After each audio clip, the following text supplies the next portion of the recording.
Okay, there we go. So, guys, if you're watching on the phone, we are not doing a dual output like we were initially intending. And that is because Streamlabs would not let us do that. So, what we're going to do now is we are going to go into what we were initially going to cover. Guys, I'm not sure if you can tell. So, we've got an amazing stream planned for you guys. I'll go through the schedule, but I feel like I've just been through a battle right now, a battle with technology. Uh, but we got through it. So, here's the stream. As you can see, I've been doing this for the past hour because this was supposed to start at 11:30, and right now it is 12:30 Pacific time. So we're going to be running through the entire schedule a little bit faster, a little faster than expected. But good news is that we got it live. It's the most important thing, so we're going to dive into it. So what do we have on the docket? We're going to go through a lot of breaking news out in tech. We're going to see what AI thinks. We're also going to see what I think on each of the news segments. Then this next part is going to be very interesting. You might be thinking, what is the behind the scenes of how to get a podcast started? So I previously run the podcast for my last company, SAS Mining, and we had on a lot of amazing guests. These were some public company CEOs, people who were running massive businesses, leaders in energy and Bitcoin mining. And you might be thinking, how did you get put in touch with them? Well, I showed a little bit of the behind the scenes previously, but we're going to dive into more execution on that front later on. Then we are also going to dive into a little bit more outreach, calling this an outreach sprint if we have time, but it's going to be related to customer outreach and podcast outreach on LinkedIn. And then if we have time, we're going to go through the data room side. So you might be thinking, why does this matter? What is the data room? Why is it important? Well, this is very important because if someone's going to give you money or invest, they need to make sure that the story you're telling them and all the data points add up. And you want to make that as easy as possible for them to validate. So we're going to put together the data room, and we're on a tight schedule. So I'm just going to dive in. We're going to have to go at, you know, not 2x speed, but 1.5x speed to get through all of this. So starting with the news, I already have this lined up here.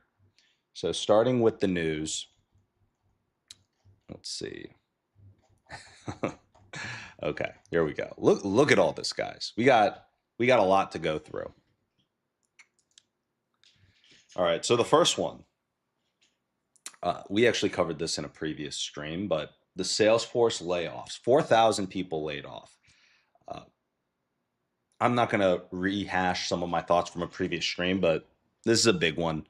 Uh, very, very big news. AI is continuing to change the job market. Okay, Oracle.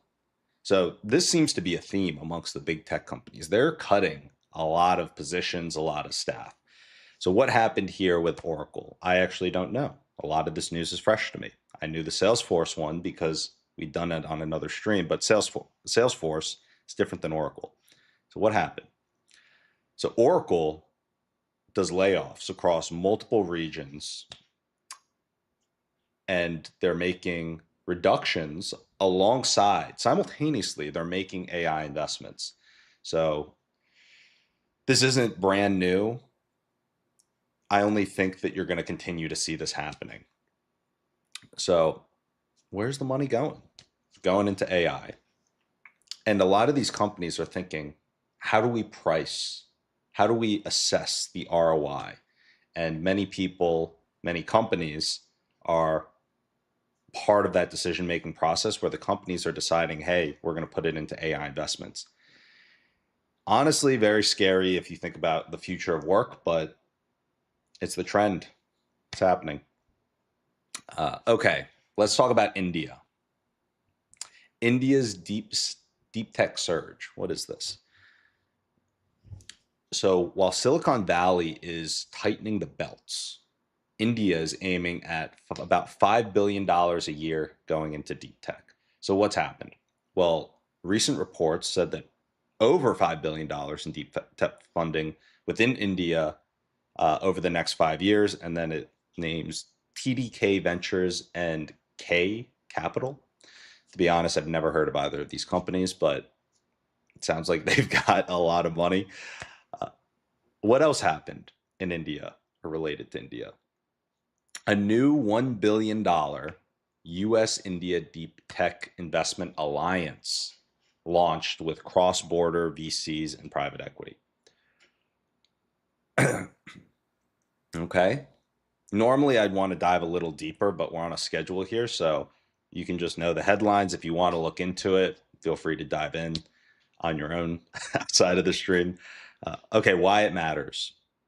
This is actually something that we can weigh in on here. So why it matters. Supply chain, talent, and market. A second engine for frontier AI. Chips, robotics, autonomy.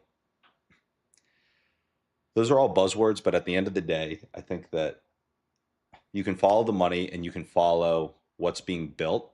And it's clear that with this new tech, you can build very different products. You can build different systems. You can build better, more efficient things. So the capital is following that while also seeding that, if that makes sense. The capital is following it because it can see the vision. But once that capital is deployed, that's where the energy is going. The energy is moving towards or moving away from the old way of doing things into these new, more efficient systems. Okay. So just think through this. What does this unlock? Here's another interesting one. So India as talent and customer region. So there, from a founder perspective, there's capital going in. Many people, many founders, let's say, when you think of India, you might think of, oh, a great place to outsource, a great place to get high quality dev talent at a fraction of the cost of the US, which is still true. But what is this capital going to unlock? What technologies? Something to think about. Okay, moving on. What is this next piece of news? Ellison's $100 million media play. Paramount, the Free Press. Let's see what this is. I don't know much about this. Why would a studio boss overpay for a Substack-born newsroom? So, I was like Larry Ellison. This is David Ellison. Oh my gosh. I just saw Ellison. I assumed it was.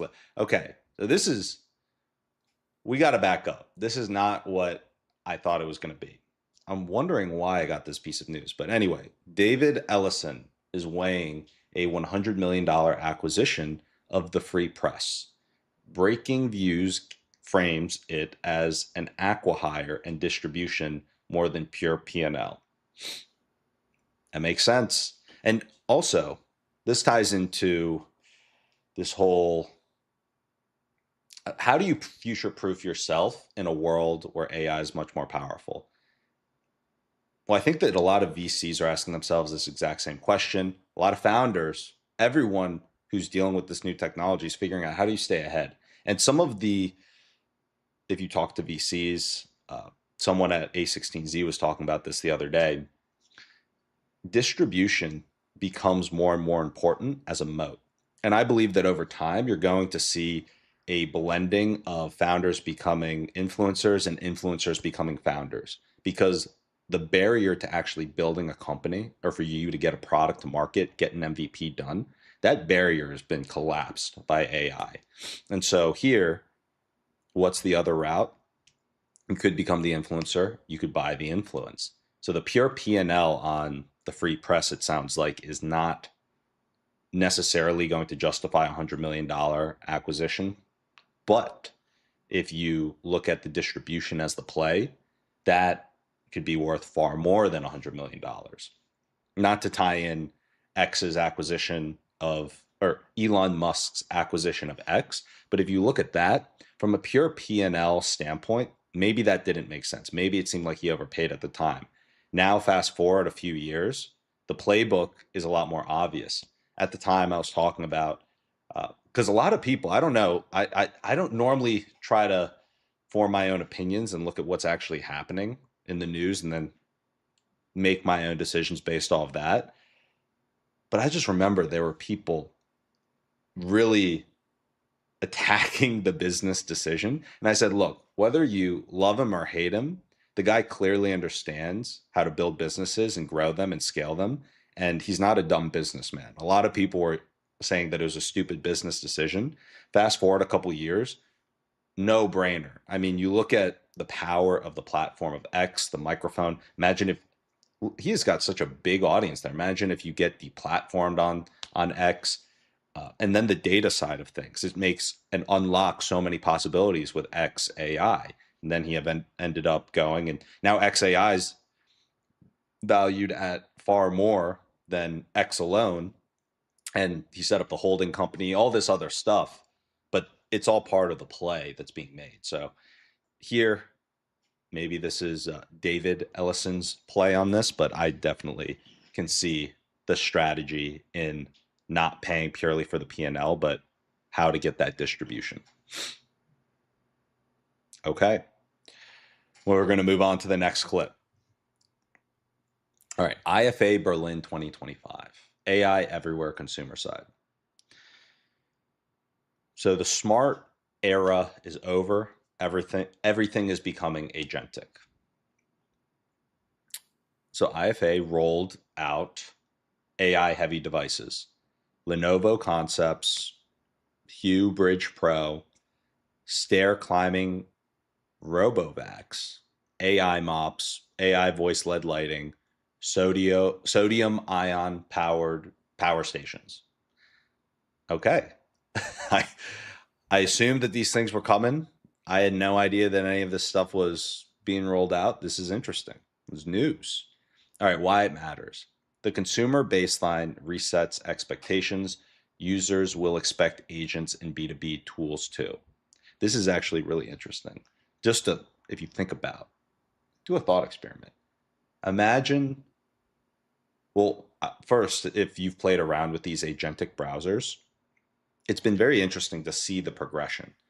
The first time you saw ChatGPT launch Operator Agent, it was very bad, to be honest with you. I tried using it and it was so inefficient that it was just way slower than if I actually went and did something.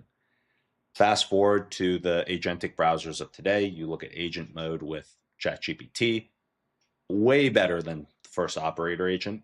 And then you look at Perplexity, and Perplexity's agentic browser, I believe it's better than Google Chrome. I'm paying for this agentic browser because I think that the time it saves is worth it for me to use it. So all of that to say, this is applying that concept of agentic everything, like agentic not just on the web or on the browser, but agentic actions in physical tools or, in these devices that we just talked about. It's something that is going to be very interesting to see how much better it gets. Okay, final piece that we'll cover here, and then we're going to dive into the exciting part of the actual work. Oh, Akash asked, is this really live?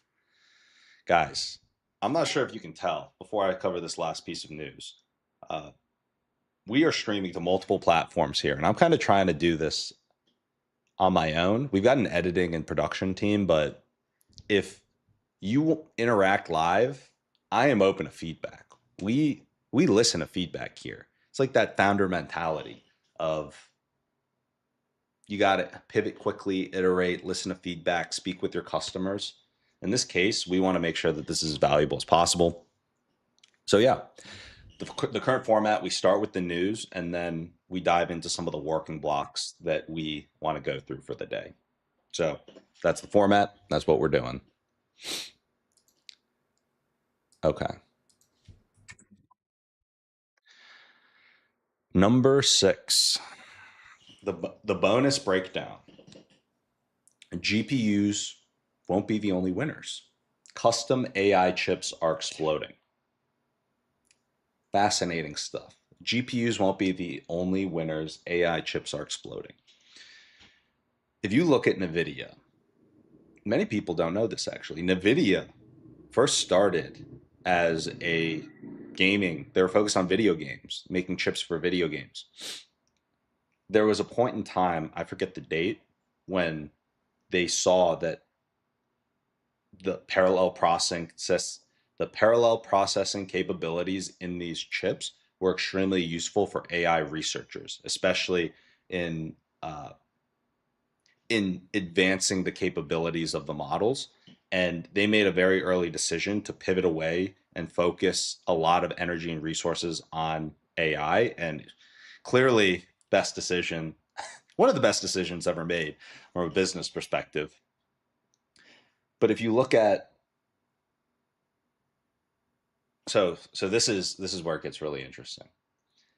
The CEO of Perplexity was talking about this the other day, where lots of people are crapping on Perplexity for being just a wrapper to ChatGPT. He gave a very interesting analogy saying, you could call anything a wrapper on anything. OpenAI is a wrapper on NVIDIA.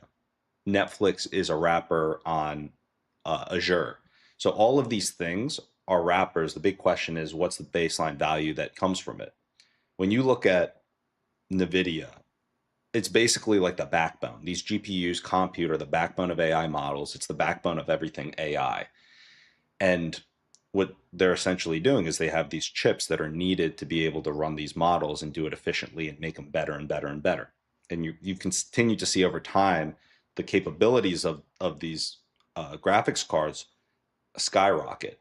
Now, the big question becomes with these AI chips, how much better can they be? How much competition is NVIDIA going to face? All of these different things are competition that's only going to lead to better and better chips and therefore better and better models.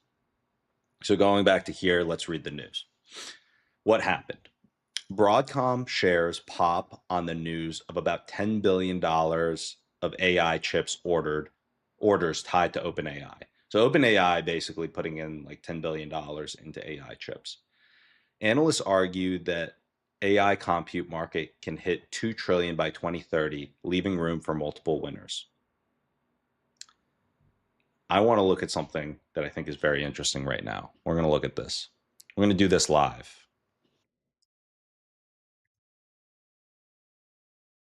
I'm going to say, I want to dive into some projections, research, modeling around AI and the advancements in AI data centers and AI chips and AI compute. So this all stemmed from the news. The curiosity stemmed from the news about OpenAI's $10 billion commitment to AI chip investment. And what we want to do is really assess the entire landscape and look at what is happening from a capital perspective going into AI chips, and then the amount of capital that's going to be deployed into those chips, and then forecasting and comparing the amount of actual AI compute that will be online within the next two to 3 years, and really just have an apples to apples comparison to compare how much compute we have today going into these models, these AI models, and how much compute we're going to have going into the AI models in 2 to 3 years. And really try and ground this in facts, figures, and good estimations for where things are going. And then with that prompt, I'm going to paste the news about OpenAI, and we'll see. So you might be wondering, why does this matter? It's something that I've been meaning to do for a little while, is figure this out. And I haven't heard anyone talk about this, which is why I think we have to do it. If you truly think about, oh wait, what the heck? All right, I'll explain this first and then I'll figure this out. So if you think about how good the models are today, this is the worst they're ever going to be. And it's not a question of how much better they're going to get, or it's not a question of like if they're going to become super intelligent. It's like how quickly and what's the speed in terms of how good how quickly it reaches that. Because if what happened in the past continues to happen, which is you don't even need big algorithmic jump, like huge breakthroughs in terms of how we approach AI, in order for them to get way better, you really just need more compute. And we know how to build data centers. We know how to stand up all of this. It's not a question of if this is going to get built. The money is going in. This is going to get built. So if we just try and estimate how strong, it'll give you a good baseline, just figuring out this is how strong the models are today with ChatGPT 5 at this at this level of compute. And if you've got, let's say, I don't know what the number is, 10 times more compute that is directly going to be coming online in the next 2 years, then this is kind of what we can expect. So I'm trying to do that calculation because I really don't know uh, the exact compute that there is today live to power these models versus how much is going to be live in a couple years. So let's see here. I'm going to say tectonic shifts. Okay. So OpenAI, $10 billion. Okay. 2 trillion AI compute and networking by 2030 is the estimate.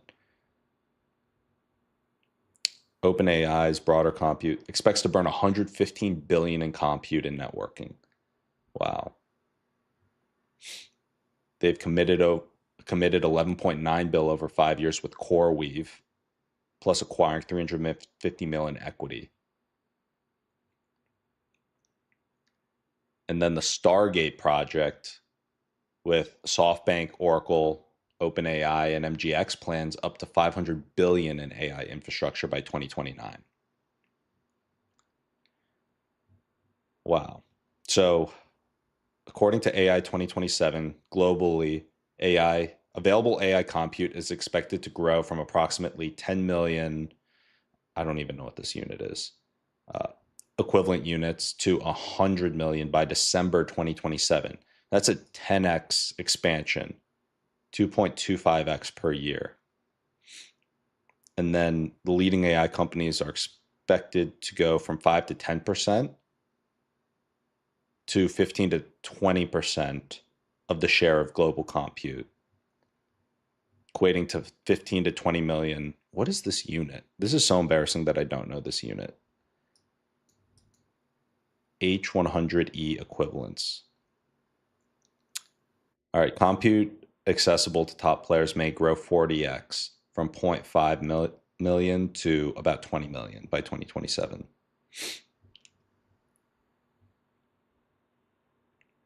Okay. And actually, now that we're going on this, I'd be very curious to see what the expectations of AI predicts what will happen in the models. So I'm going to ask, now that we have the numbers in front of us, what would you guess and try and ground it in as much truth? Use your superhuman intelligence to try and really accurate answer this question to the best of your ability. And the question is, assuming that these milestones hit, what do you see the capabilities going to in the models? So right now, we've got a very little amount of compute powering today's models. But what do you think truly, if you were to paint a picture and say what the world looks like with all of this stuff that you just laid out actually happening, what are the capabilities of the tools and the companies in that world when all of that compute comes online? I didn't phrase that question in the best way, but yeah, I'm going to figure that out.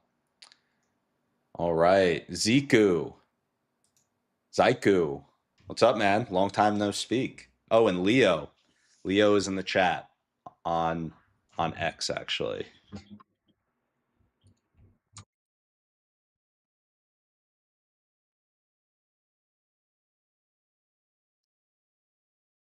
Okay.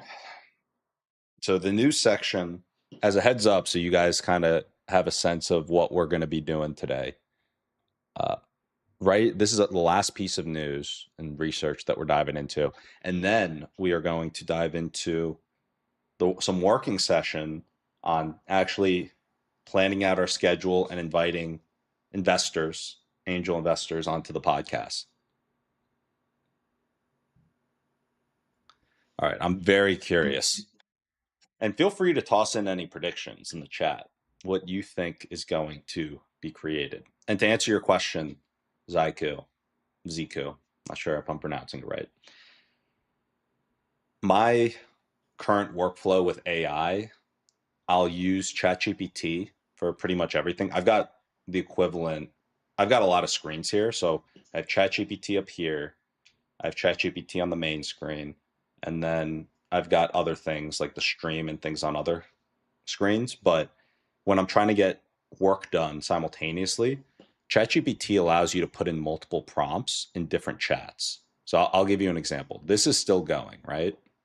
I'm going to open up another chat, and let's say that I wanted to actually do some work for me. So I'll say, I want to dive into research on a bunch of the podcast guests that I'm going to be interviewing for coming on. Could you please figure out the top investors potentially for my work, or the different venture capitalists, and who good potential angels would be from those firms? And as a heads up, just as a reminder, my worker AI, we're an AI sales team as a service for founders. We are leveraging multiple models, including OpenAI, models from Anthropic, and a bunch of other microservice architecture data piping into our product. And we're making a big bet on the future that the models are going to get way better. And so we're going after tech investors and people ideally who are bullish on AI.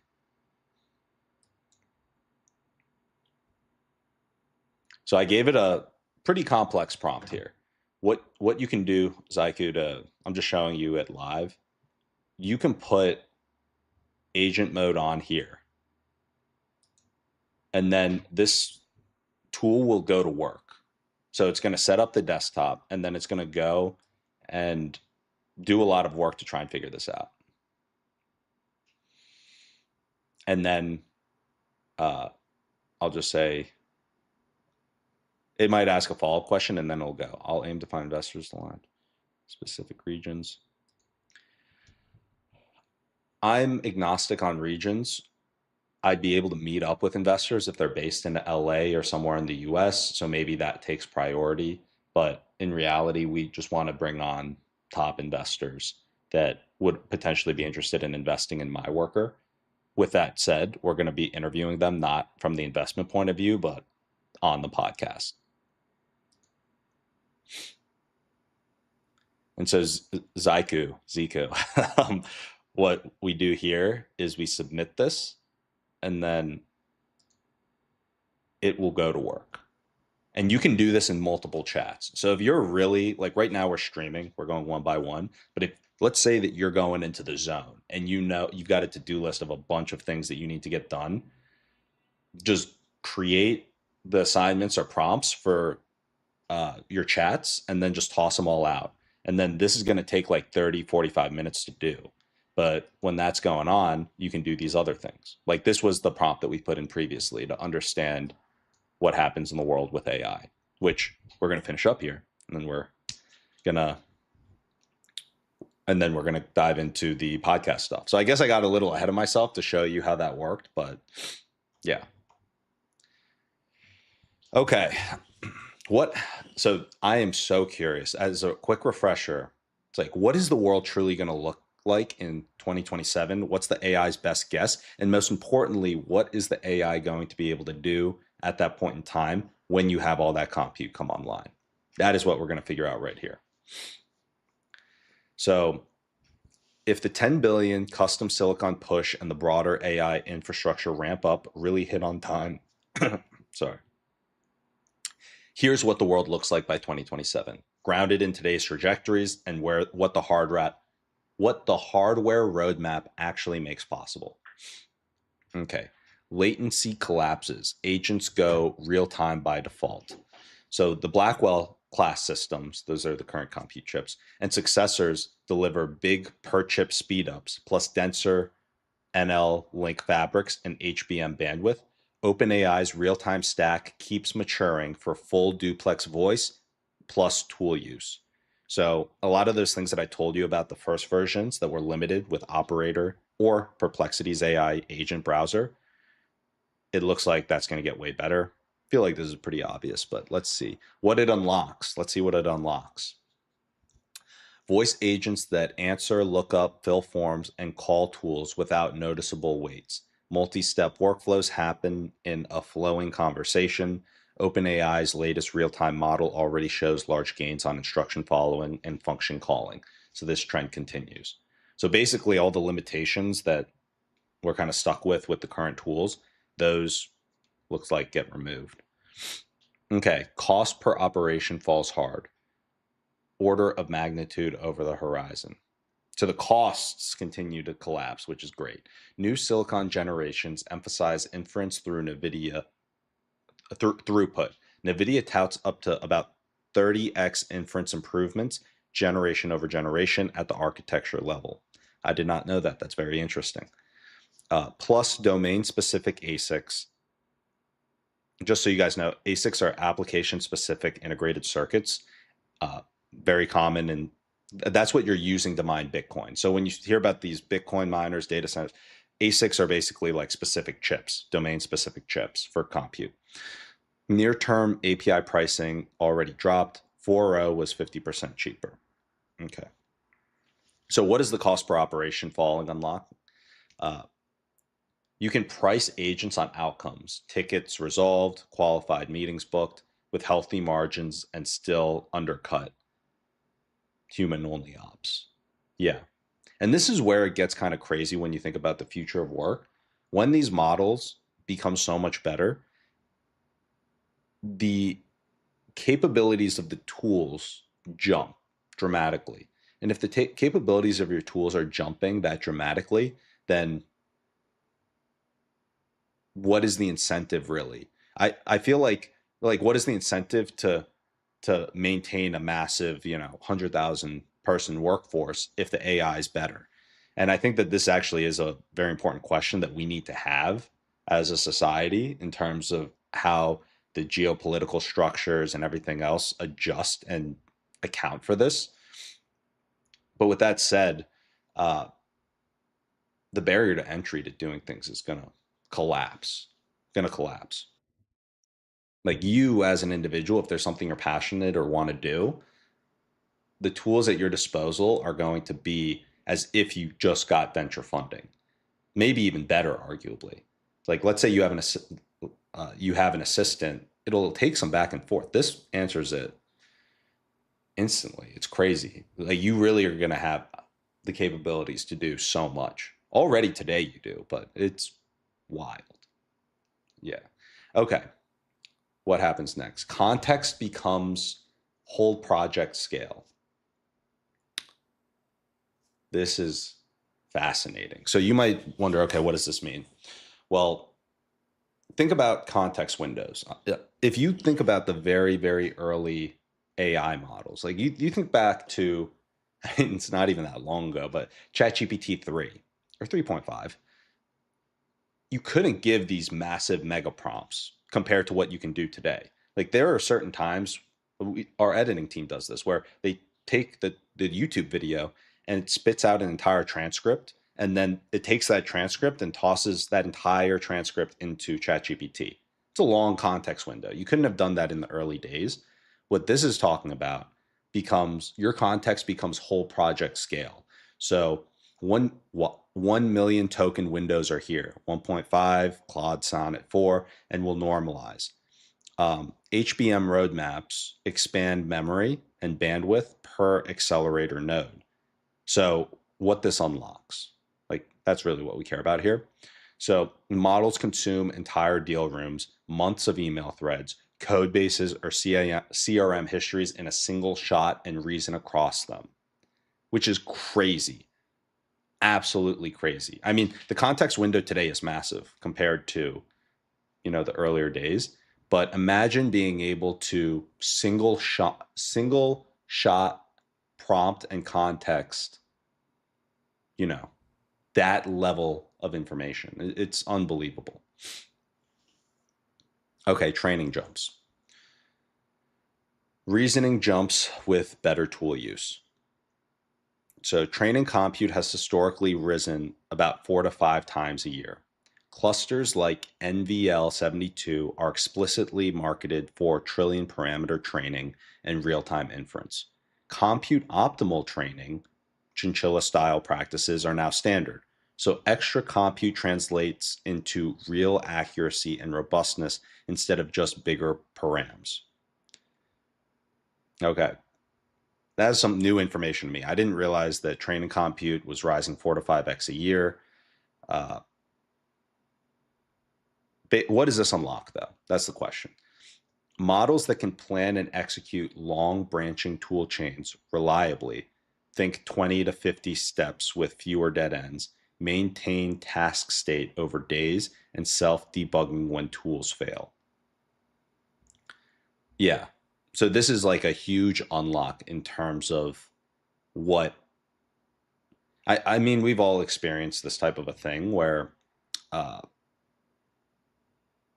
I, I feel like it applies across your entire use of AI, but even when the simple example is look at this chat. Let's say that you went back and forth in this chat for a really long time. Eventually, the model would start messing up and it would forget and mistake things that you thought it already knew from earlier on in the chat. But this is going to allow that to not happen as much and really maintain that context properly and reasoning properly across that longer context. Long branching tool chains. Okay, so next, customer silicon diversifies the stack. GPUs aren't alone. Let's see what this means. So Broadcom and other ASIC vendors are landing massive custom AI chip orders. Analysts see compute plus networking hitting about $2 trillion a year by 2030, leaving room for multiple winners. That is true.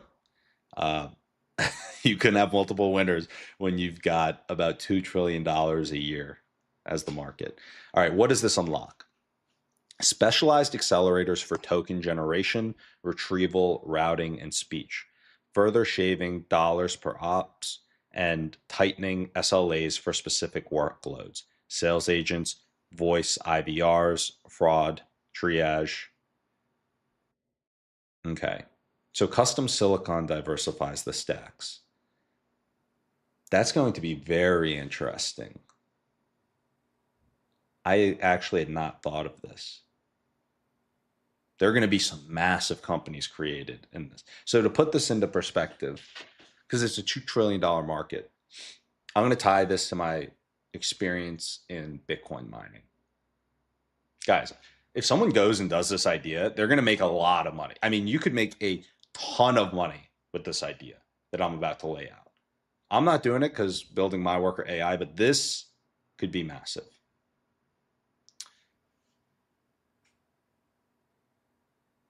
If you look at the Bitcoin mining industry and how it evolved, when Bitcoin mining first started, you heard those stories about how people could mine Bitcoin on their laptops. It was very easy. Then, as more and more miners, Bitcoin miners, started securing the Bitcoin network and mining Bitcoin, it became a lot more competitive to earn Bitcoin. So, in the early days, you could earn a ton of Bitcoin for nothing, right? And then eventually people started using better hardware because if you used better hardware like GPUs, you can mine more Bitcoin at a time. Eventually, the economic incentive arose for you to have application specific integrated circuits, these ASICs. And those ASICs were designed to mine Bitcoin. Uh, and so that's exactly what happened. And then it became very standard with different generations of ASICs. You know, you might have a while ago had like the S9, then it ended up evolving, S19, S21. I'm just naming ASICs here, but the trend was that once the economic incentive became large enough for you to have these manufacturers of ASICs and miners within the ecosystem, you had the Bitcoin mining industry explode. And that was all to support the Bitcoin network, the Bitcoin protocol, because you saw a lot of value going into Bitcoin. So Bitcoin's price was shooting up. You had the economic incentives for the ASICs to get created, the miners to come in, the mining pools, all of these things. And I've been seeing this firsthand. I came in kind of at that stage where ASICs were already a thing. And I also had some experience mining Ethereum with GPUs before Ethereum moved away from GPUs and mining. The big tying this back into the business idea here and what this section is saying, you have this massive economic incentive that is almost akin to the Bitcoin network, which is that demand for compute for different things. And what this is predicting is that you're going to have custom ASIC chips manufactured that are far better for specific tasks than the traditional GPUs. Because when you have a GPU, it's more applicable to multiple things. Like a GPU can, in the early days, it could have mined Bitcoin or mined Ethereum, but it also could have gone and been used for video games or something else. What ASICs are, application specific integrated circuit, it's in the name. It's specific to that one thing. You take a really high level Bitcoin mining machine, a nice ASIC, and that ASIC isn't going to be able to that ASIC isn't going to be able to do anything else really. It can mine Bitcoin really well, but it's not going to be able to go and like help you stream video games or something. That's the one thing. And so here, potentially you're going to have ASICs that are very good at one particular thing or one particular use case in this massive market and nothing else. And the people who manufacture that, they're going to be able to eat up that market share, because if you're using and you need that thing to be done by the chips, you don't really care about all the other potential use cases. So would you buy the NVIDIA chip that's way more expensive for what you need, or would you rather buy this chip that is application specific for what you need? All that to say, long tangent, but huge potential business if you get into that. And let's say that you see the opportunity for manufacturing that chip. Okay. Anyway, we're going to keep going. We've been running long on the news here. We might have to change our approach. Oh, we might have some more time. Flight was delayed. So I was going to have to end the stream at around 2:30 because I have to go to the airport, but the flight is delayed. So I'm not going to have to do the pickup. All right. Well, this is perfect news. We might be able to get through everything. So moving on. What else will happen in a world where you have all of these things that are being invested in and the data center side AI come to fruition? Yes, Leo, I am fired up. I am fired up for life in general, man. Okay. Leo posted something in the chat. My girlfriend's getting in later today, so I got to pick her up from the airport. Okay. Memory wall eases, bandwidth becomes a feature. So HBM continues to be the bottleneck and the breakthrough. HBM4 raises bandwidth significantly and tightens energy per token. So what this unlocks: larger contexts at higher throughput, better multi-document reasoning, and faster first token latencies, even in large contexts. Okay. I feel like we kind of covered this, but this is talking particularly about the memory wall and bandwidth. Okay. We'll move on to the next one. Edge gets real, tied to tiered agents. Edge gets real and tiered agents. What does this mean? Phone SoCs like Google Tensor and cloud inference TPUs like Ironwood push capable models to the edge. What it unlocks: a tiered agent, small local brain for instant perception and command, cloud brain for heavy reasoning, lower cost and better privacy available. I don't really understand that one. I'm going to read this one again. So edge gets real, Tiered agents. Small local brain for instant perception and command, and cloud brain for heavy reasoning, lower cost, and better privacy available. I think that this is talking about maybe having a local model on your phone. I don't know. I guess that this is talking about like maybe a local context specific AI to your device. Maybe that's what it's talking about. Because right now the version that Apple has out with Apple Intelligence is trash. I don't even use Apple Intelligence. Okay. Number 8, practical capability picture. So given the above hardware and spend trajectories, here's a realistic snapshot of what your tools can do. So here's basically a summary of all the practical capabilities by, what is it, the end of 2027. So what are you going to have by the end of 2027? Potentially. Conversational agents as primary UI. So as your primary user interface, natural bilingual voice and screen agents that can call, navigate, transact, and comply with policy in one stream. Robust phone and back office tool calling. All right. You might also have end-to-end workflow ownership. Agents own an entire SDR loop. Prospecting, enrichment, multi-channel outreach, meeting setting, CRM hygiene with human review on edge cases, not the happy path. Feasible because of lower latency, cheaper ops, and better function calling. All right, whole account reasoning. 1 million token context lets an agent ingest everything about an account. Contracts, emails, notes, call logs, and produce strategy sequences and rebuttals without clunking gymnastics.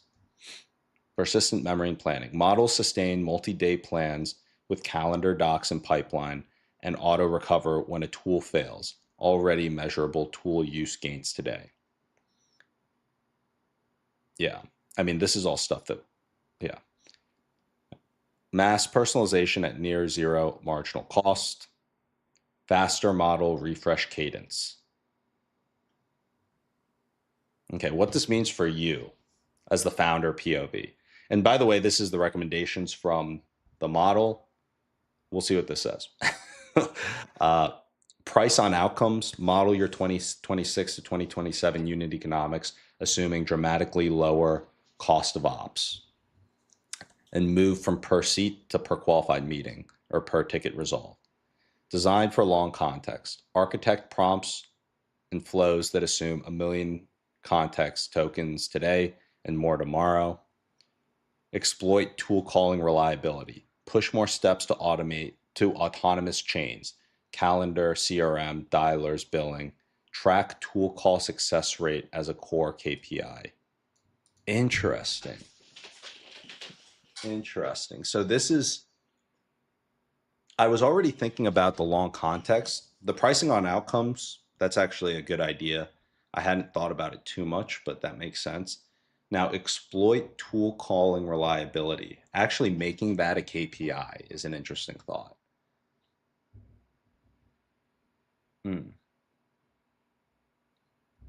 Okay.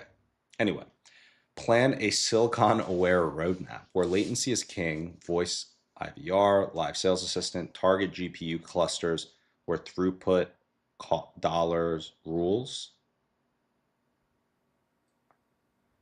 I mean, this seems like the planned silicon aware roadmap seems more like if you're, I mean, maybe for us, but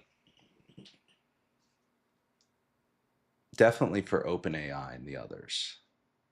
Yeah, I guess what becomes possible. All right. Maybe just having this in mind, we could plan a silicon aware roadmap. All right. Pilot edge tiers, keep a local reflex model on device to mask network jitters and escalate heavy reasoning to cloud. This is how you hit human-like responsiveness. Interesting. All right. So here are the assumptions that everything we shared, they're reasoning on. Custom chips are real. OpenAI, Broadcom path to 2026 production, $10 billion order chatter tied to OpenAI. Compute growth persists, 4 to 5x a year, trend since 2010. Architectural gains favor inference, Blackwell marketing, big inference, efficiency jumps. NVL72 enables trillion parameter training and real-time inference. And then the final assumption, context scaling is already shipping. 1 million tokens in production and beta across vendors. Okay. Guys, I don't know about you, but I feel like I know a lot more than I did 25 minutes ago. This is super, super interesting. So here's what we're going to do. We closed out the news hard. We actually dove into a lot of great research. Now we're actually going to get to work on our company, on My Worker AI. So for those of you guys who have not, we got to give you the context on what we're building here, so you understand. So the company is called My Worker AI.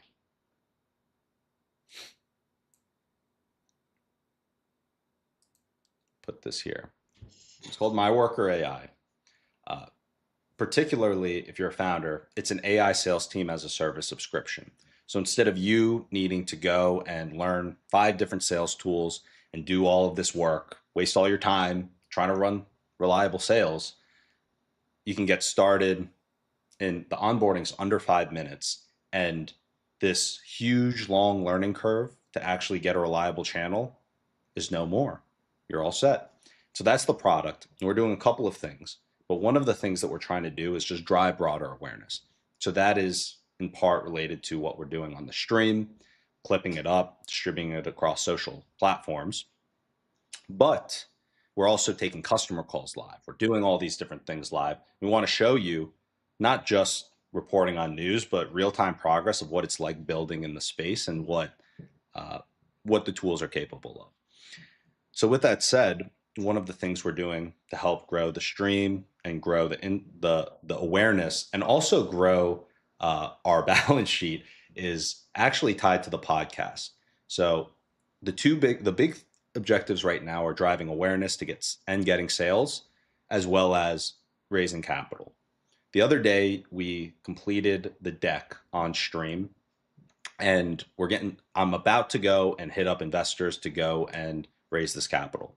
Another piece that I think is just going to be useful is to actually build relationships with more angel investors, connect with more investors that could come on as partners, while also getting content with them on the stream, on the podcast.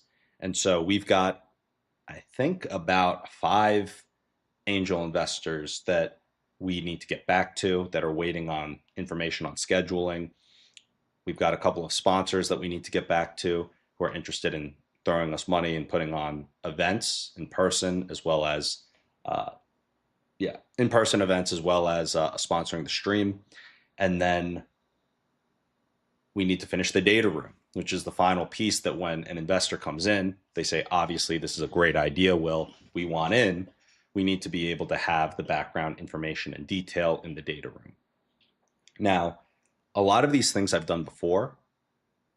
On the data room side, that one I've done before, but I haven't done it in the optimal way. And so I'm actually going to be learning on stream with you guys, how can we do the data room in the best way possible?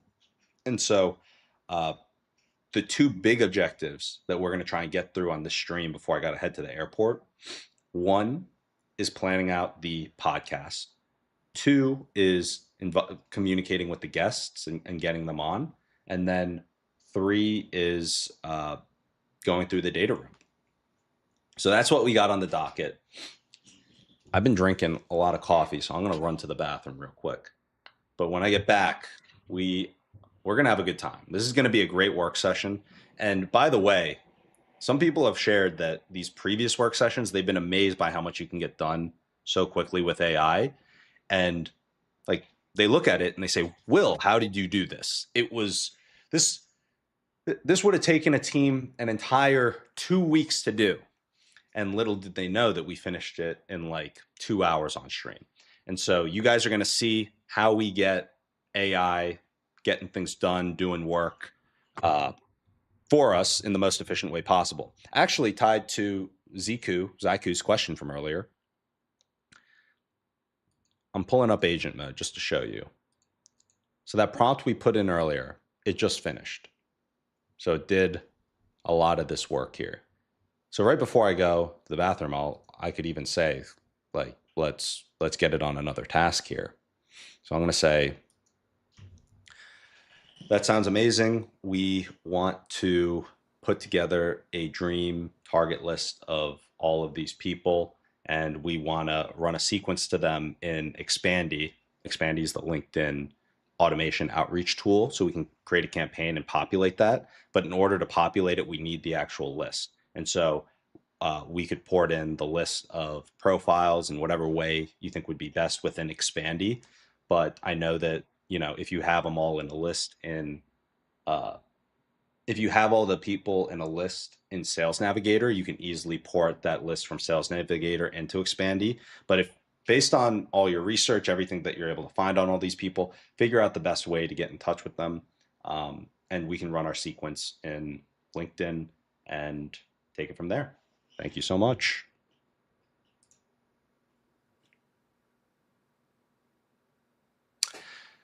And as you can see, these prompts are all over the place. And I'm not even double checking to see if I read it all properly, but it does it well, does it good enough. It didn't even spell the tool right. It's EX, Expandy. But now it's going to get to work. So I'll be right back.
All right, all right, all right.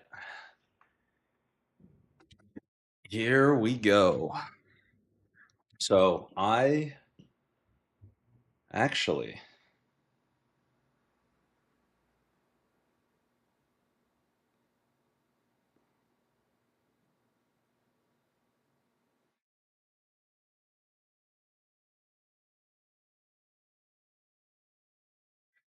guys, we got another lead for our CTO role. Here we go.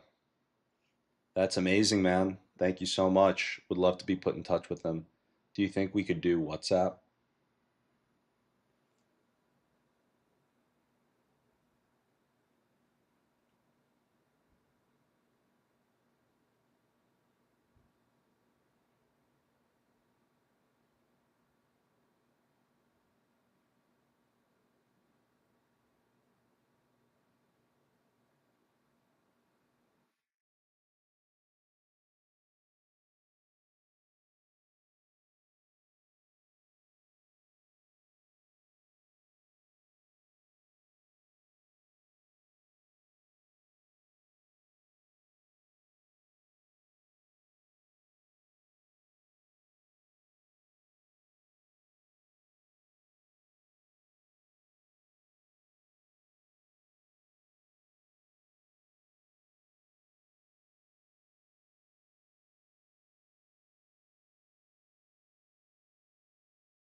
All right.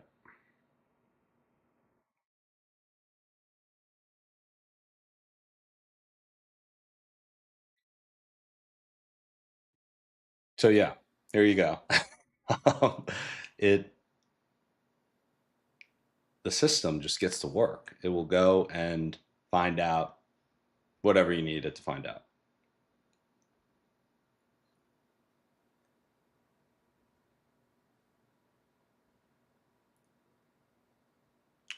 Okay. And we're actually going to call our editor right now because I want to ask him a quick question.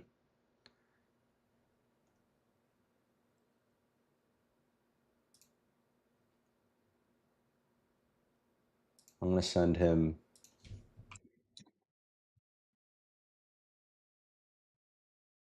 I'm going to send him a quick message and see. Yo, yo, what's up, man? I'm on stream right now and I had a quick idea that I wanted to run by you. Are you cool if I give you a call right now?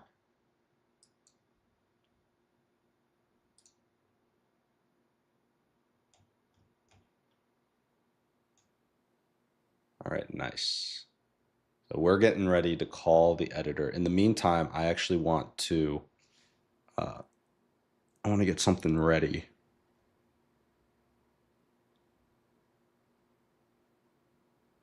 It's basically like, oh, this is for the podcast. Let's say,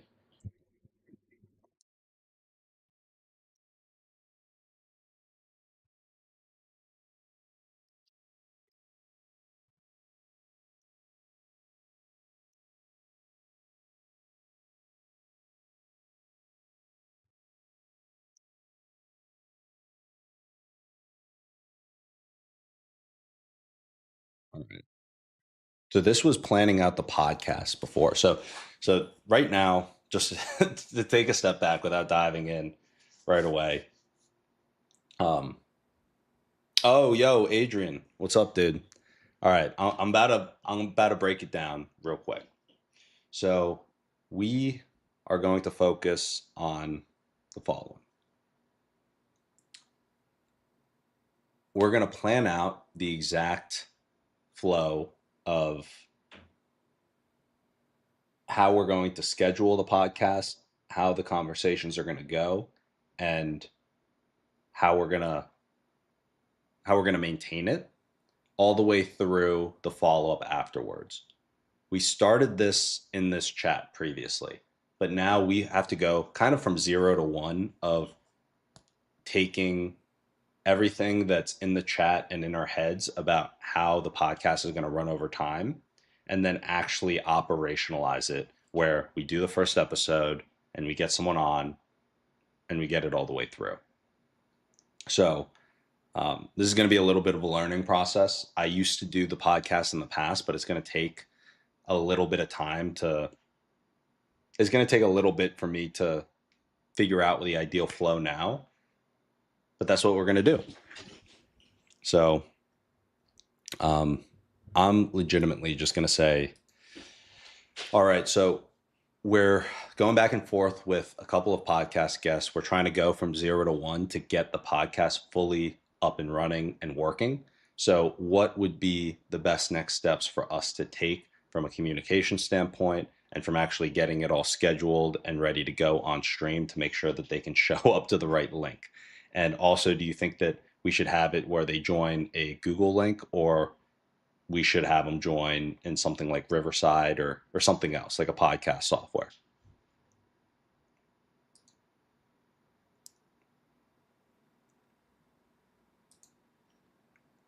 Okay, gonna let that get to work. Adrian, it's going well, man.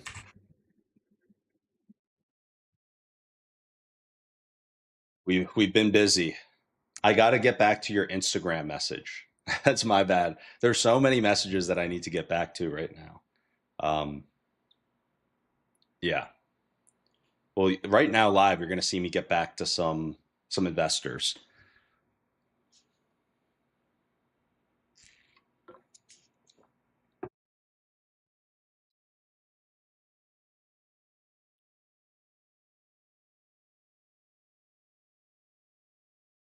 Okay, so it looks like our editor. Okay, he said we can give him a call. So I'm going to give him a call right now and see what his thoughts are. Hmm. The big question is do I want to do the call right after I finish getting this prompt? I'm a little bit more prepared. Yeah, I'm going to wait 1 second here.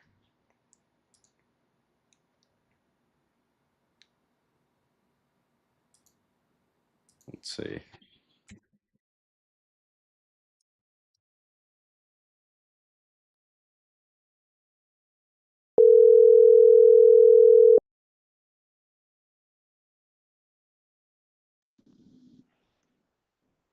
Hey man. Yo, yo, what's up, man? Yo man. Pretty good man. How are you? I'm good. Good. Just I'm on stream right now, and for this segment that we're currently recording during, I'm trying to figure out how to run and get the podcast started because there are a couple of people, like investors who are potential guests on LinkedIn that are getting ready to come on, and I need to like coordinate and schedule and do all of that. And I wanted to just check in with you real quick because I know that you always have a lot of ideas when it comes to the scheduling. Um, Uh-huh. is there anything that you want me to keep in mind or do before I kind of like fully operationalize a plan? I mean, did you take a look at the document I sent you Saturday? Yeah, I looked at it when we were on the call. Let me reopen it. Yeah. Yeah, because it has like I put all three different things that you usually do. You do the show, you do the general news stream, the interviews, and you do the gaming section. So like I put like an example of each, kind of like Yeah. how I would do it. So probably if you are you just doing interviews today? Uh, I'm not doing interviews today. Right now, I'm doing a work session, but I'm going to be following up with the potential guests. Mm-hmm. Okay.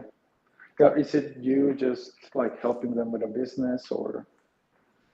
Oh, I see. So right now, it looks like we're planning 45 minutes for each interview, basically. Uh-huh.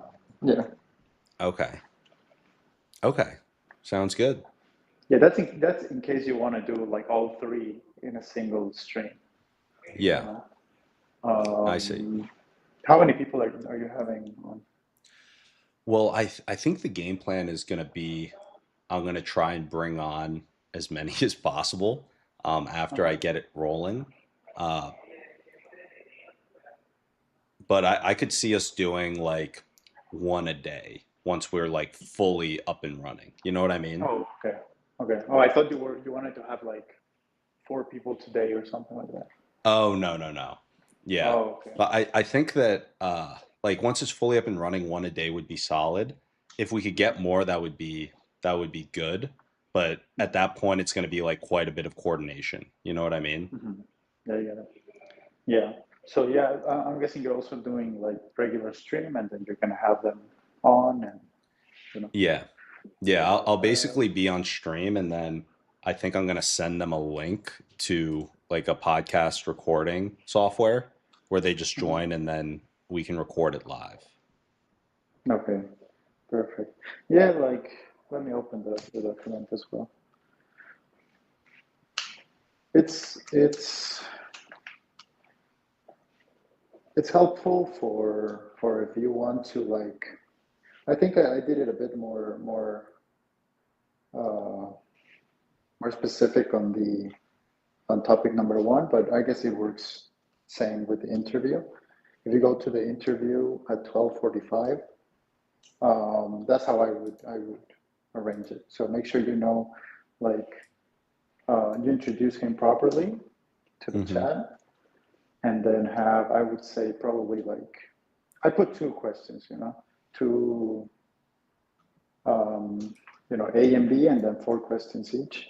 Four questions and two, a closing, closing the interview. Yeah. But I guess you can do it as long as you want. Like, I guess 45 minutes is fair. But like, I would make a list of all the questions you want to ask them, or the chat maybe has like better some ideas of what you can ask. Yeah. Maybe you can make them a bit general, so you can like use the same questions with every guest, but probably it's best if it's specific to them. Yeah. I think that makes sense. What we can do is because at the end of the day, we won't truly know until we have the interviews. And so I'll plan out and let you know as soon as we record the first one. And I'm going to try and record it in Riverside, which is like a separate podcast recording software. And so I'll also give you the login to that so you can like pull the clips directly from there as well. Okay. Yeah. That sounds In the good. past, I tried a bunch of different types of softwares for podcasts, and that one was the best because it records all of the audio and everything locally and video, and it's uploaded onto that platform. So it's just really higher quality files for the editing But later on. out of this, I'm understanding that this is like going to be a separate stream, right? You're going to cut the stream and then go live with that different program, right? It'll happen while I'm on stream, but it's also going to record it separately, if that makes sense. Okay. Yeah. Yeah. I'm trying to think if it's best to maybe keep it fully separate. Oh, like a different series, like on YouTube? Like how we were discussing having the news segment, the interview segment, the podcast segment, and then the gaming. You can have them all at once. That's why I made this example, in case you wanted to, because I think that's what you've usually been doing, a little bit of everything. Yeah. But if you wanted to, it can be like fully separate and just do the interview from start to finish, as long as it lasts, an hour, or I don't know. How so you can about have for like a specific thumbnail for that. We can have, put that in a different playlist, stuff like that. Yeah, I think that's a good idea. I think we should do that is after we'll see once we actually have the first one recorded and everything, but we could just have a separate basically like a separate series on the YouTube channel. Mm-hmm. And yeah, like it doesn't, even if you don't do a separate stream, we can still upload it separately, the full interview. And then add that to a playlist and something like that. Yeah, I think that would be great, just because that way we can have it segmented a little bit more, like to a certain degree. Awesome. What do you think of the video I sent you, the YouTube? Dude, it was, in my opinion, I mean, we'll see the data, but it felt a lot better. It feels like a lot more engaging. I think that just well, actually, before I tell you all my thoughts on it, like what were your thoughts and how you approached it differently? Yeah, so the initial thought was we wanted I wanted to find the balance between making a extremely edited video, like you wanted, you send me an example of a YouTube video that I told you probably could take a week to make, right? because those teams probably have an entire week to make that, and they probably have a team of like 4 editors doing different things, animations and transitions and all of that. So I estimated a week. So I was like, how can I make sure I can get one of these daily, right? So I Yeah. was trying to make, find the sweet spot between how much editing do we think we need, and ChatGPT recommended. It used the word polished a lot. So it said like have real. I was trying to like find ways to upload your content, but you have a lot of like space where you're like maybe typing or thinking, which is like not as engaging. Yeah. So ChatGPT always try to make sure. I was like, if you're gonna upload it, make sure it's polished. It didn't say like edit or like make it, super like, not so much in your face with the editing, but make sure it's polished. It's a polished version of what the stream was, Mm-hmm. So Yeah. that was the main goal when doing that video. I think that the segment that my assistant sent me was probably 8 minutes, and I cut it down to I think 4. Yeah. So taking down all the gaps and all of that, it's the exact same information just as you would on stream, but it feels a lot more unified, I guess. Yeah. I think that you're spot on. It definitely felt just way more polished and professional, and it was easier to consume because it was just much more engaging, like a lot more cuts and Yes. different like views. And I think that each time there is one of those, it like recaptures the attention. And Yeah. so having those frequently is just makes for a much better viewing experience. Yes, I for sure like being able to play around with your camera helps a lot. That's why I wanted it. Yeah. I wanted to be able to like change between you showing your screen and yourself, and that it, like you said, it gets you hooked again every time I make a switch. And sometimes you're not even like, you're just talking to the audience. There's no reason for you to have all that noise of showing ChatGPT for like 30 seconds when they can actually be seeing you eye to eye. Oh yeah. So yeah, that was important in my opinion, and this was like a test to see how long it would take me, and I can get like one or probably 1 or 2 a day if it's needed, within the time, without taking time off all the other stuff I need to take care of. Yeah. You know, That's great. Yeah. I so I think can get that, up to 1, and maybe if we find like really good stuff, I can probably get 2 published. And if I yeah. don't upload it immediately, maybe I can save it for the weekend, just so we have content the entire week. But yeah, the idea is to have like 1 a day Awesome, man. at least. Yeah, it felt much better for sure. So I think that having that type of content being put out, it just also makes the channel look a lot better. Mm-hmm. So, Yes, it does, um, for yeah, sure. I like it. I'm excited to see how it performs, and then, um, yeah, I think that just naturally it's gonna have better metrics. This is just a Mm-hmm. better piece of content.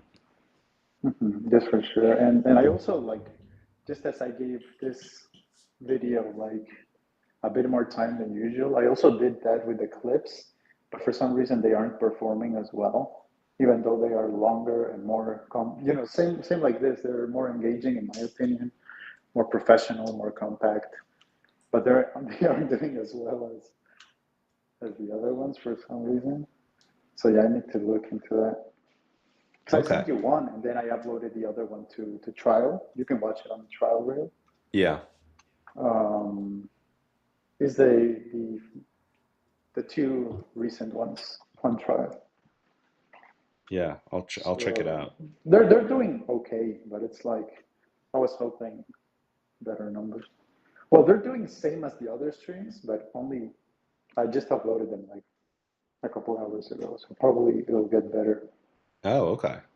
Well, that's solid. Um, yeah. Yeah, man. Well, it's amazing to see you continuing to innovate and up the game, man. Yeah, man, like that was the whole point of being able to have so many, have an assistant, have a designer, have me take care of this. We want quality over everything, right? Yeah, absolutely. Yeah. Well, we'll keep it rolling, and then yeah, if there's anything ever that you think I could be doing or should be doing that might be able to like help the system run better, then feel free to let me know. Yes, of course, man. Yeah, I was, I don't know, I had a thought, but I think I forgot. Um, but yeah, absolutely, man. I'll let you know if I can think of something, but I think more than anything, I'm curious to see how it performs. Yeah, me too. I'm like itching to see it. I wish I had like a time machine. Yeah. Yeah, man, no worry. Cool. Well, thanks, man. I'll Yeah. get back to it here on the podcast and stuff. I think I've got a good idea of how I can structure it now. The 45-minute Mhm. pieces sound good, and yeah, I'll keep you in the loop with it. Awesome, man. Thank you. All right, catch you later. Talk to you soon. Bye. Peace. Okay. It's always nice chatting with Joaquin. He's awesome. But I didn't realize that that was actually already in the uh, it was already in the sheet. I was going to ask how long of a segment he wanted and everything else, and he actually already had gotten that over. Okay, so we're just going to get to this and knock it out. So we're going to do it on Riverside. Backup will be Google Meet. One funnel for everything. Reply with 2 links, info deck and scheduling, guest books via Calendly, intake form, bio links, no-go topics, pronunciation, release. All right. So these are the assets that we basically have to create to have everything running smoothly that we're going to need to create. And we can test out the flow with these initial guests. So if the flow sucks, then we'll change it up.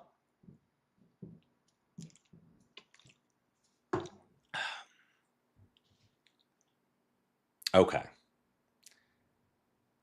Put 3.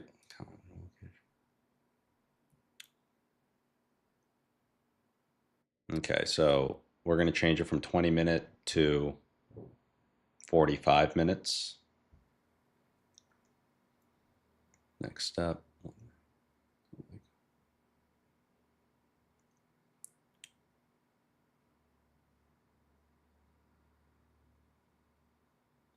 Slot that works if you'd like a 1-pager first.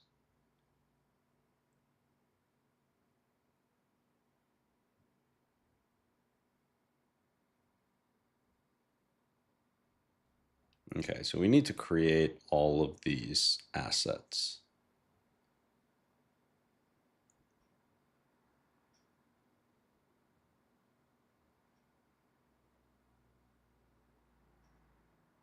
Oh, it'll just do it if I give it the Riverside link.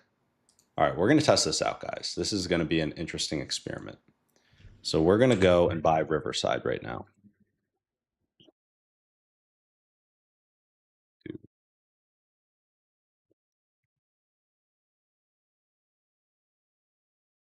I wonder how much this costs. I remember it used to be like 45 bucks a month or something.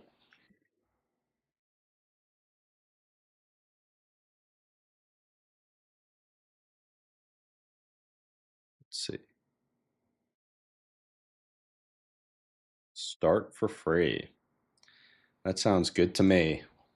We will start for free. Okay. Continue with Google.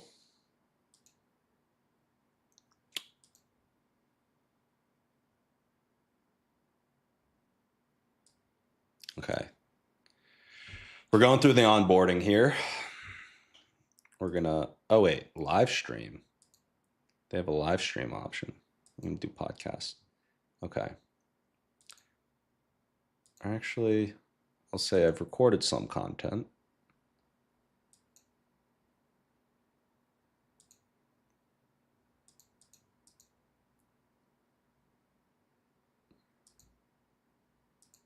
and do all those. What's your show about? This is so silly, but I'm just gonna have ChatGPT. That sounds like a great plan. Could you help me get all of the assets and flow created so it's super easy to plug and play anyone into managing the process? And then also, I'm filling out the onboarding for Riverside. Here's a screenshot of the first part I need to fill out.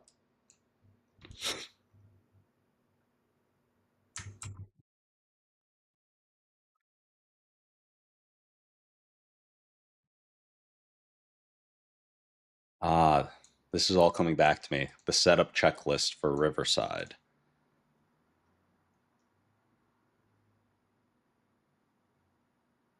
Copy above.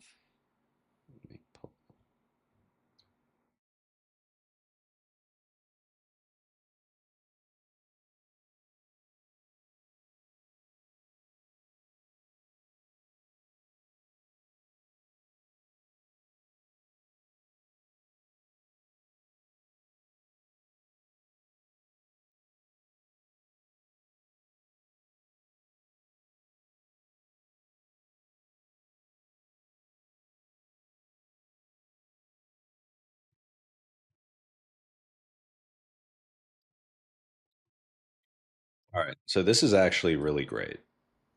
This makes it pretty easy. So I just need to create the Calendly now.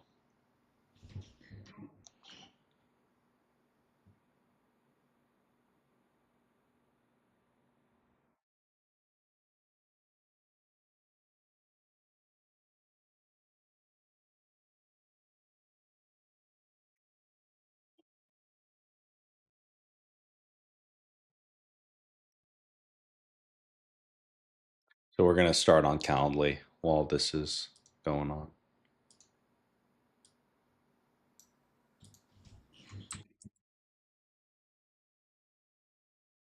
Or you know what? I've got a HubSpot link. Let me see if I can use HubSpot. Because Calendly takes a little bit.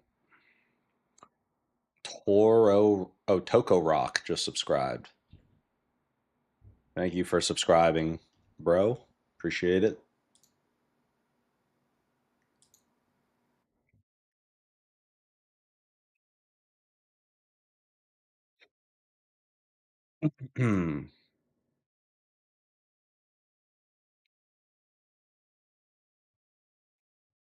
Guys, HubSpot has so many different. HubSpot is one of the most confusing pieces of software.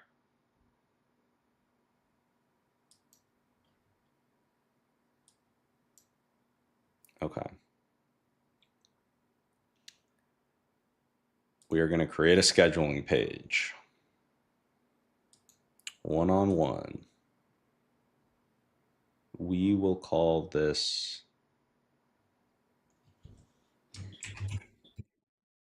podcast booking link.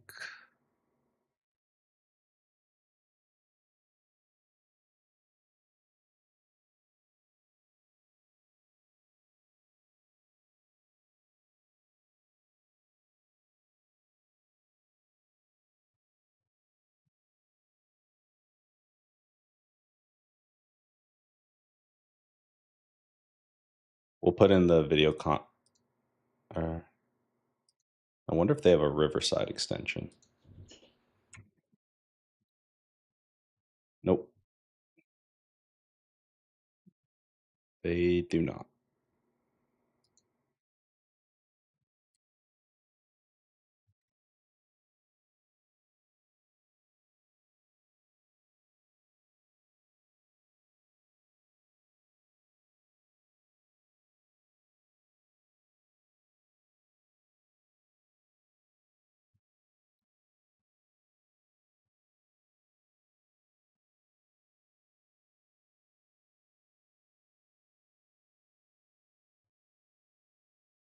On a podcast recording.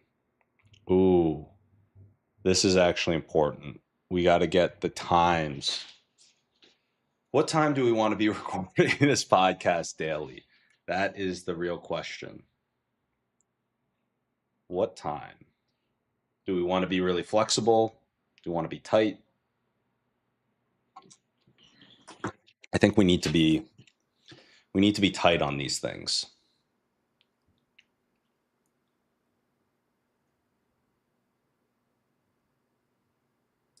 I think we have it from 12 to 3 p.m.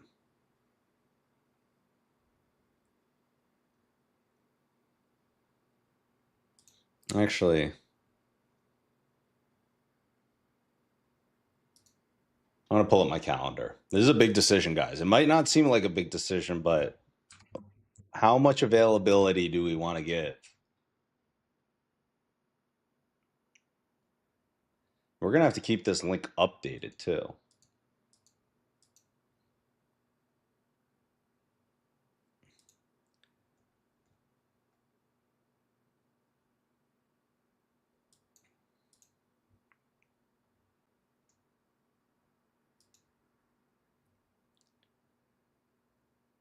All right, here's what we'll do. I'm going to make it a little tighter. We're going to do 10 to 4. I feel like, or actually we're going to do, 10's a little too early because the stream I start. I'm going to do 12 to 4 p.m.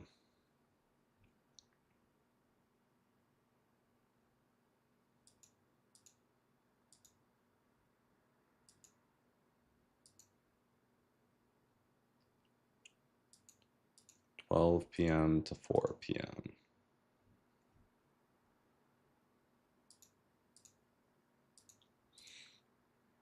We'll have them book 3 weeks in advance. Or 2 weeks, at least 2 weeks.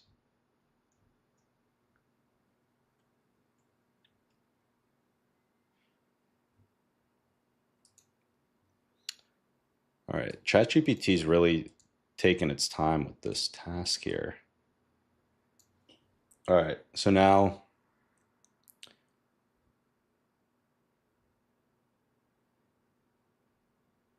additional settings. Okay, so minimum notice. Give a week in advance, 7 days. Or 7 days or 3 days. 3 days notice is fine.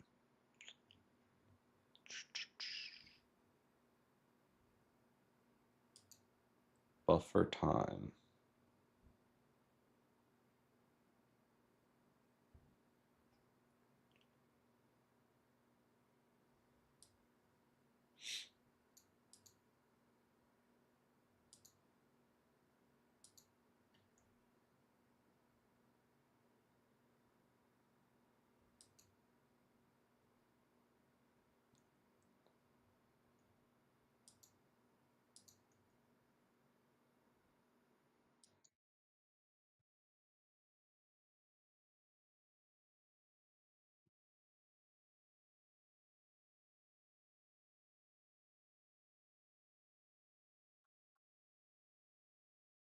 Okay.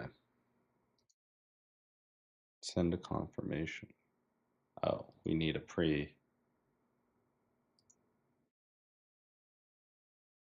need a 1 hour before and a 1 day before.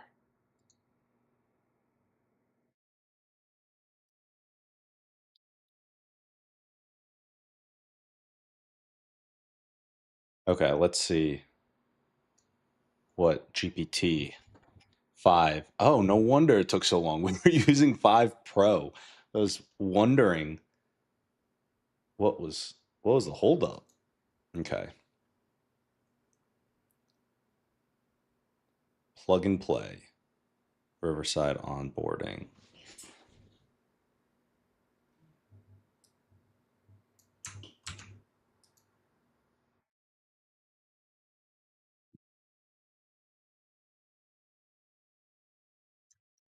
Okay. We're just going to put that in. Continue to Riverside. First Believers podcast. Call it First Believers. Seed.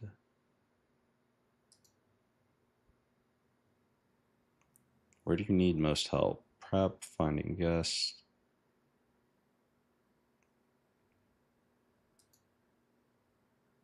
Wait, that's probably not.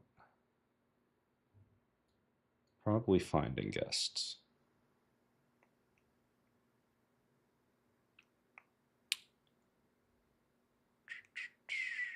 How did I hear about it? I think I found out about it from Google. Okay. Guys, this is actually kind of cool getting to go through the Riverside onboarding. It's a podcasting software, but I haven't used it in a long time. Ooh, look at that. Wow. Create viral clips. Try tailored, edit a recording.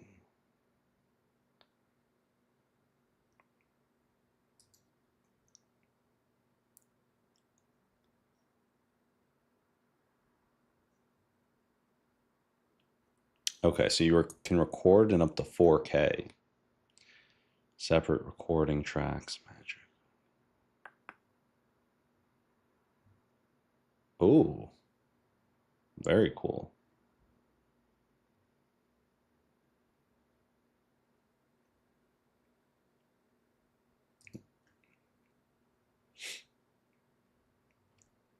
I love seeing how these different software tools approach their onboarding. Okay. Mic issue. What should I do?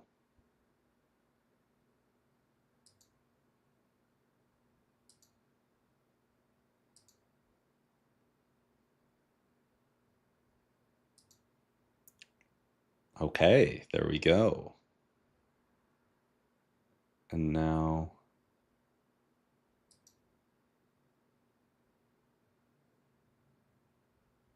is the mic? Yeah, the mic's working. Nice. Mic or cam is in use. Close all other tabs. Close any apps that might be using these devices. Why do I have to do that?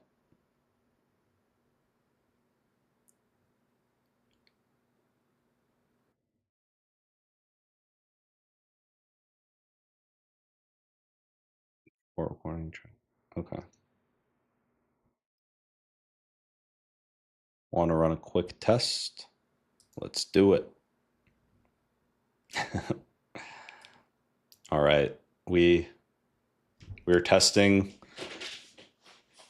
Talk through your answers. Rambling is welcome. Just hit 2 minutes so the AI can work its magic. Okay, guys, we are testing out Riverside right now. It's uploading as we're testing it. And this is what we are going to use for the First Believers podcast. And also, if you get invited to the First Believers podcast, I mean, that is an invitation worth taking. Let's be real. I mean, yes, we have not had on Elon Musk or Peter Thiel or someone from like Mark Andreessen, but who knows? In a couple of years, they might be begging to come on to our Riverside studio podcast recording. So hop on now. Okay. You don't want to get left behind. Okay.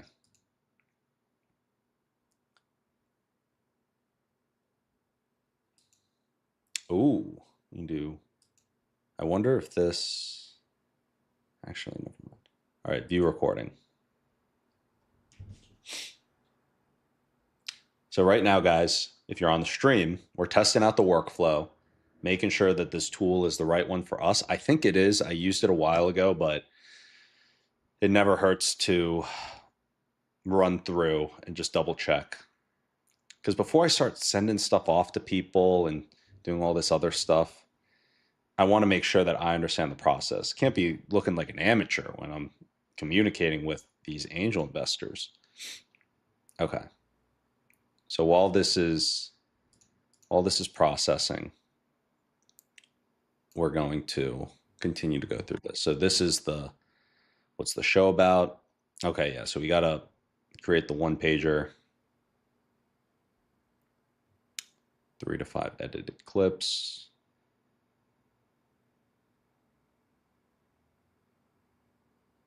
Just show up with headphones. We'll handle the prep, tech, and edits. Okay. Calendly. LinkedIn and website. Yeah, we actually should have a capture form. I wonder if we can do that with our HubSpot. We might move to Calendly if we need that. I agree to be recorded.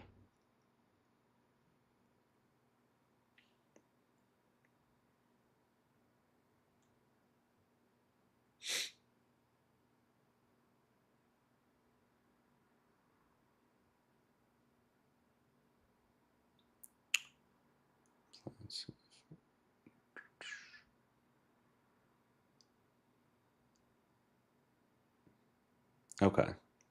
So we've got the backup if we need it.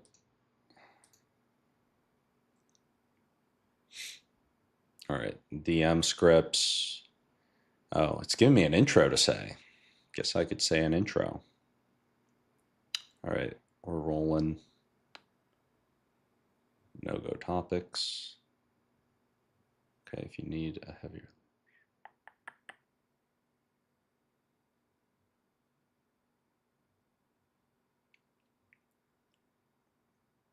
Okay. Oh, it even comes up with social posts. All right, roles you can assign. Okay, so guys, these are all the roles that we're going to do with AI. We're going to be the host, the producer, the researcher. Okay, we're not the clipper. And then the coordinator. We're also the coordinator, making sure we do it. I should put together, I should track all these in a CRM, to be honest. I think I'm going to do that. Well, that's what I got these VA interviews lined up for.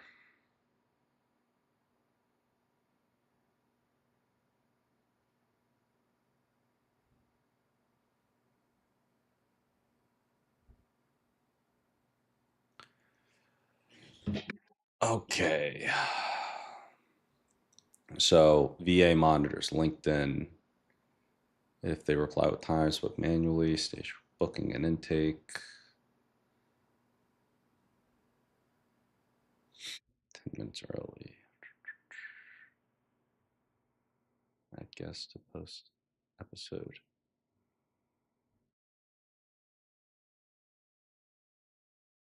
Wow, it has like a whole Google folder structure.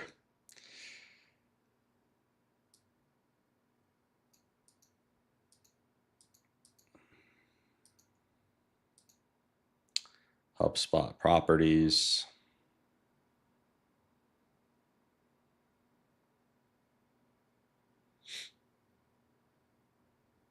Okay. This all looks good. Now let's see how Riverside did. Guys, I'm not gonna lie. I think this is gonna be our go-to, but we're gonna test it. So how do we're testing, talk through your answers, rambling is welcome. Just hit 2 minutes so the AI can work its magic. Okay, guys, we are testing out Riverside right now. It's uploading as we're testing it. And this is what we are going to use for the First Believers podcast. And also, if you get invited to the First Believers podcast, I mean, that is an invitation worth taking. Let's be real. I mean, yes, we have not had on. The audio and video don't look that great. Elon Musk or Peter Thiel or someone from like Mark Andreessen. But who knows? In a couple of years, they might be begging to come on to our Riverside studio. Okay.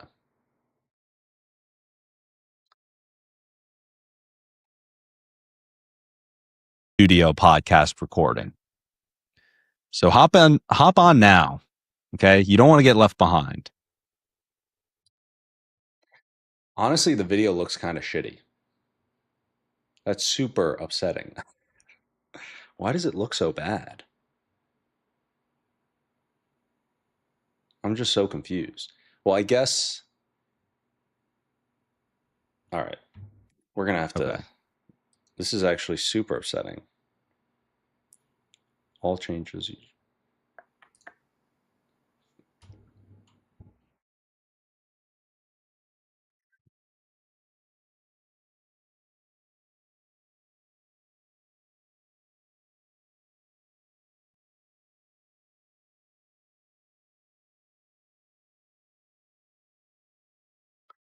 I see. Okay. I actually remember this. So you can make guest links and audience links and producer to assist the host.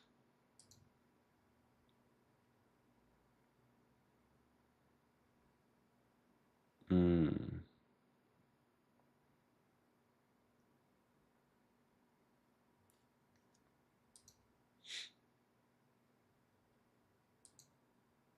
Let's book a demo.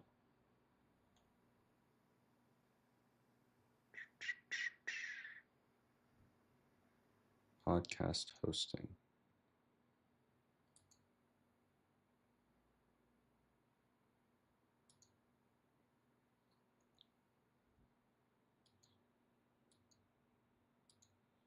You know, I might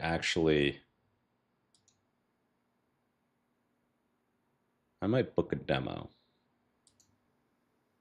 Export non-destructive.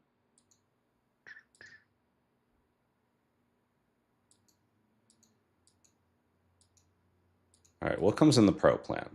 Let's see what comes in the pro plan. Studio, recording without the fancy gear. Just bring your computer.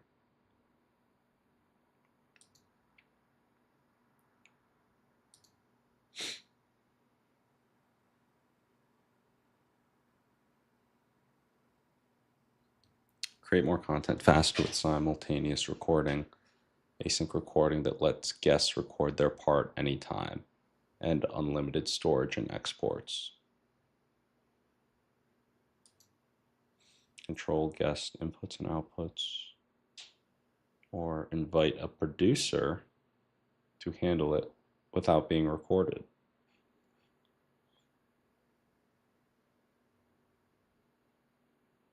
That might be kind of nice, actually.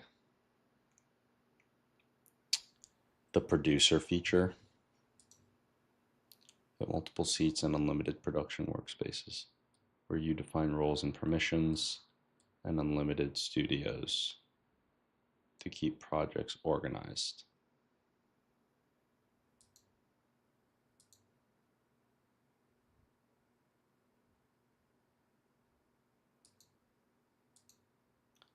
Custom branding, API integrations.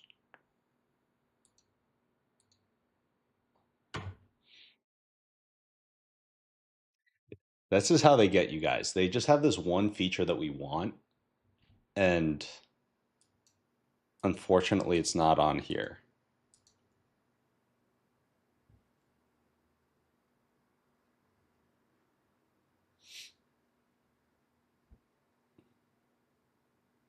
All right, we're going to start with the pro trial.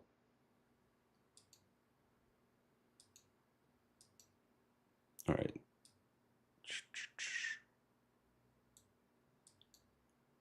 We're going to start with the pro trial.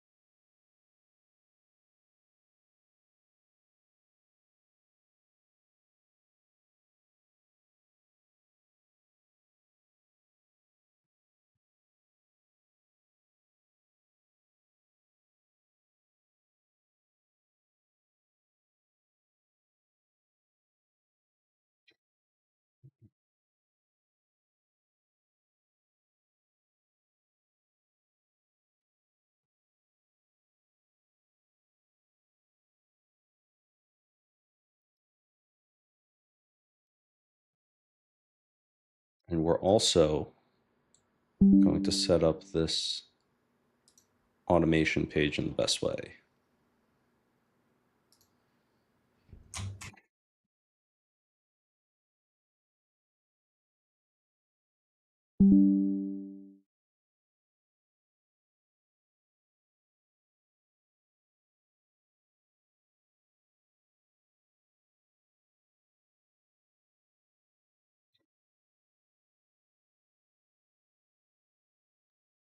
Okay.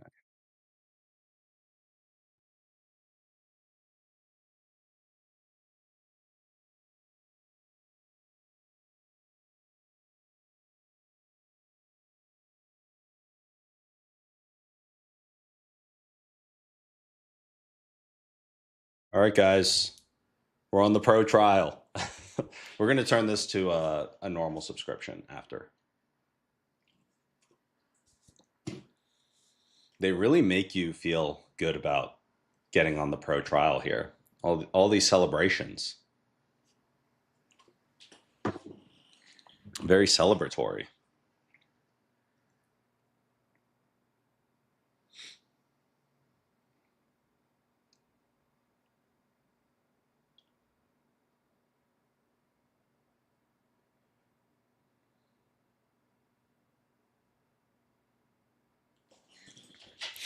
Okay.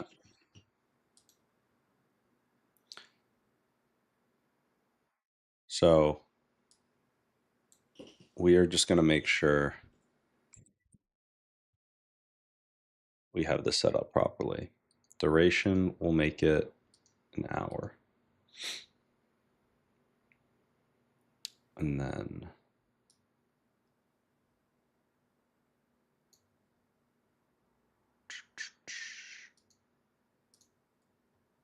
the form link.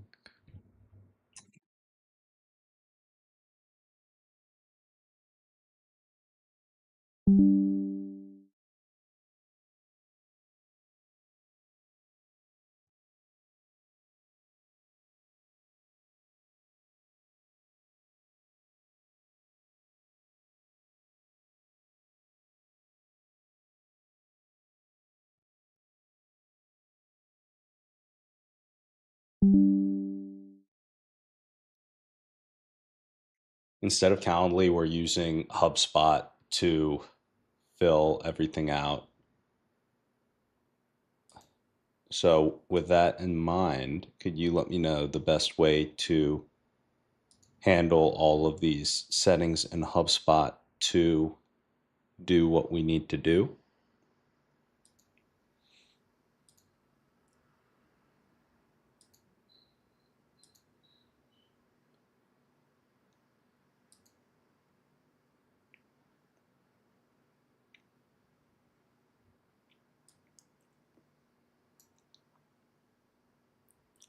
So, in Riverside, there's actually different rooms that you can set up, if I remember correctly.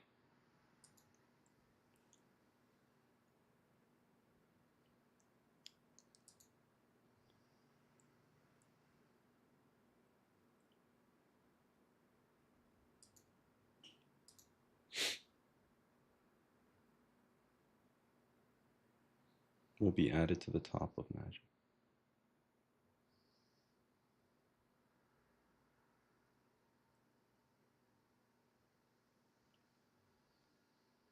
Hmm. Okay. I'm gonna skip that for now.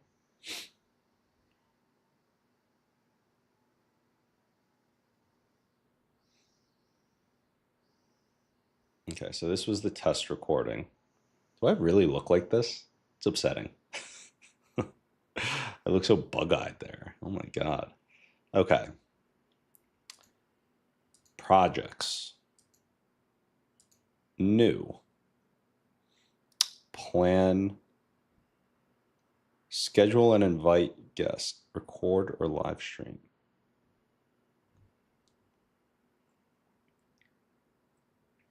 I guess I do schedule and invite guests.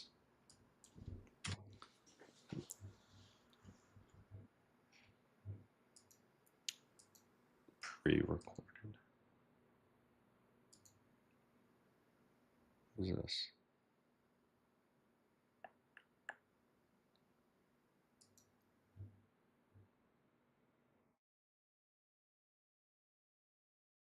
Interesting.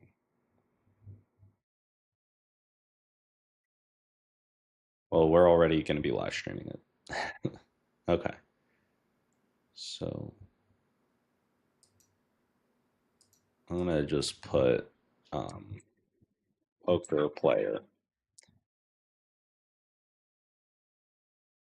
This.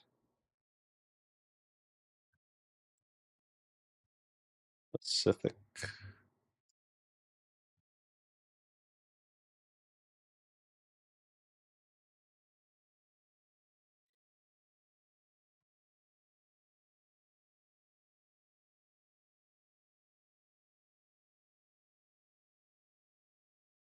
Okay, let's say, or actually, we're sending out a test to make sure that this actually looks good.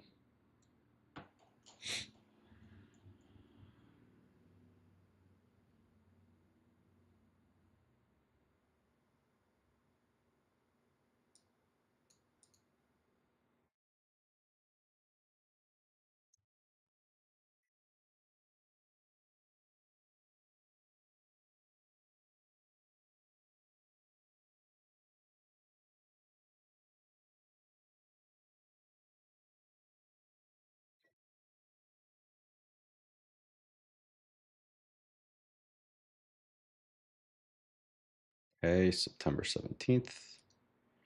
Great session. Add to calendar.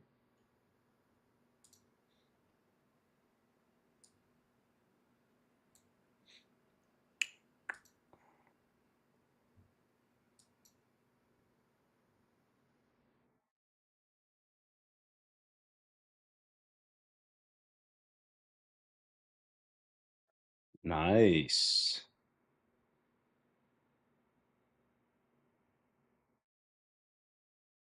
Guys, it seems to work.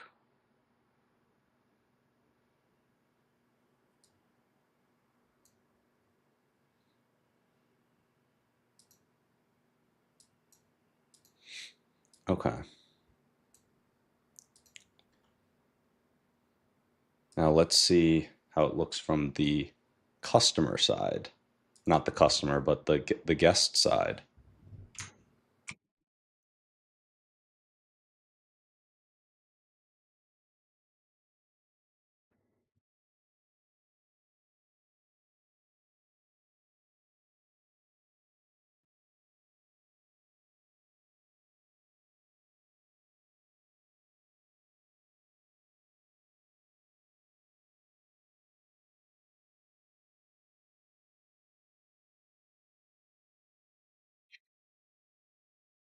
All right, so this is what it looks like from the guest side. Once they click the link in the email, they're brought here and they click next. I'm using headphones. I'm not using headphones. All right, and then I click join studio. And now I am the guest in the studio. Okay.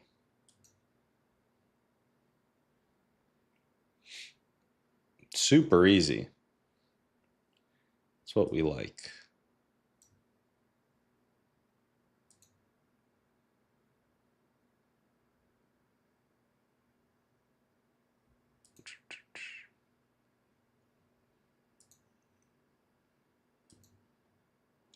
Okay, now I can edit the settings. So edit session.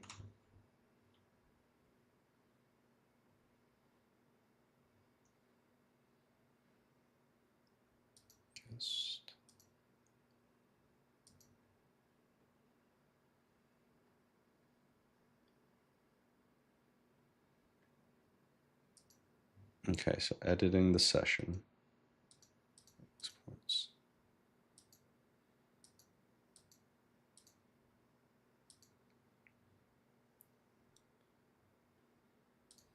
I go projects.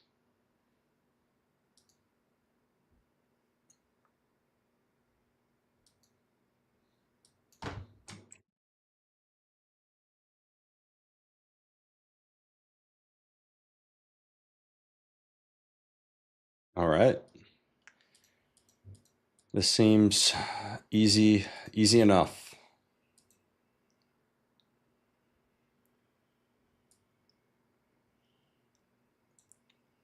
So Riverside will be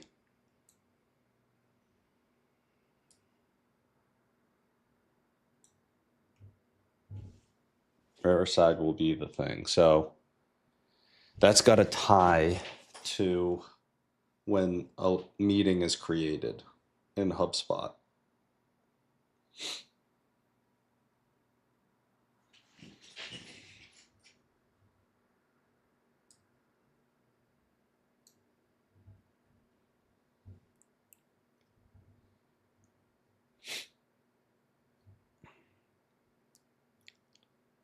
Create.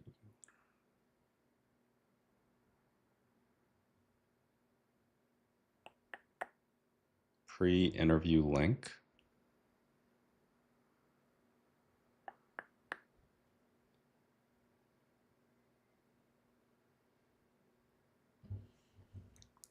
Check the submission for.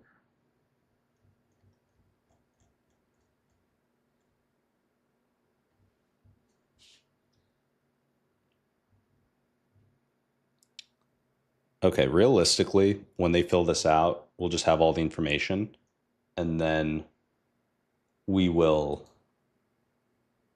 make the studio in Riverside and then just update the calendar invite.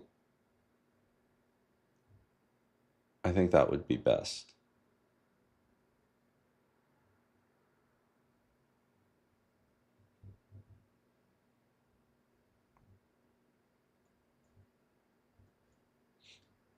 Okay. Yeah, we'll do that. So we'll need their first name, last name, email.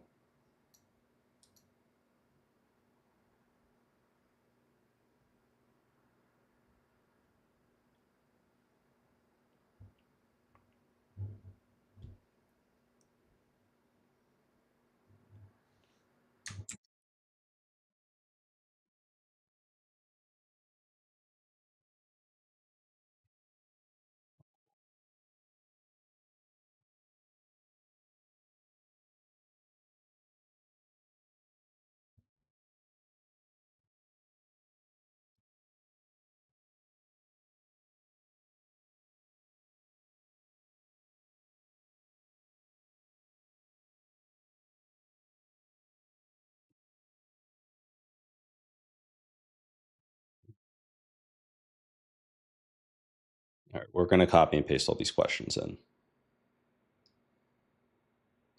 We're not going to give them the option to put in their assistant's number. We're not coordinating with an assistant.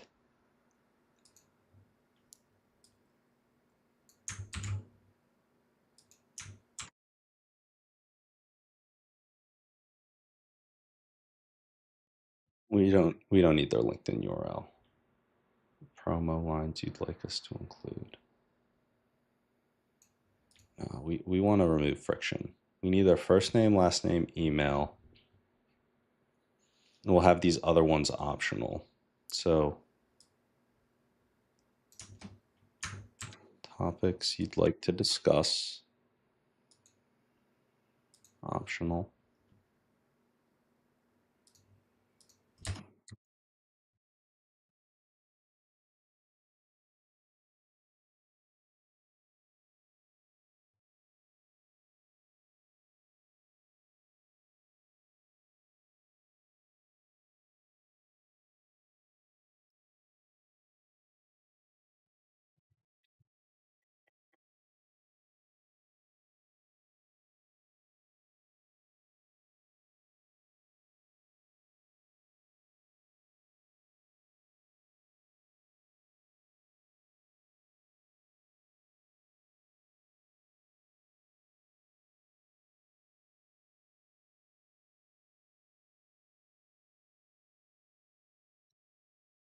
Block free email domains. No, it's fine.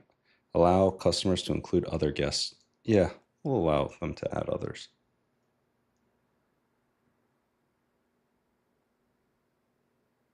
Data privacy. Okay. The one thing that this is gonna, or actually, it'll be fine. I'll create the link and then just invite them.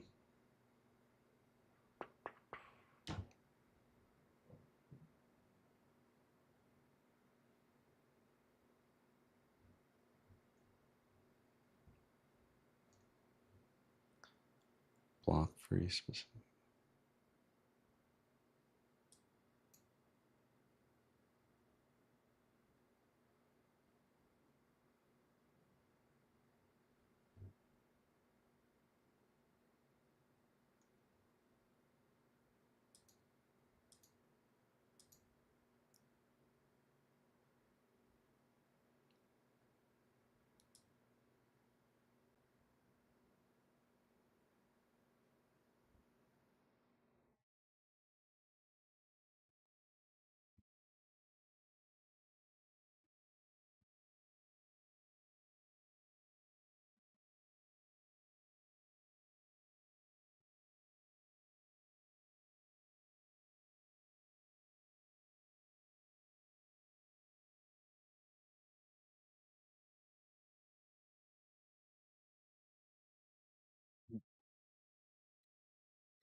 Okay, I think that our link is pretty much ready.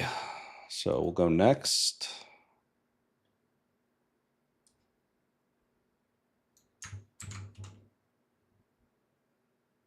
All right, confirmation email. Can we adjust this? All right, reminder email. Send a confirmation. Attendees immediately after they've scheduled the meeting. I guess it doesn't let me customize that.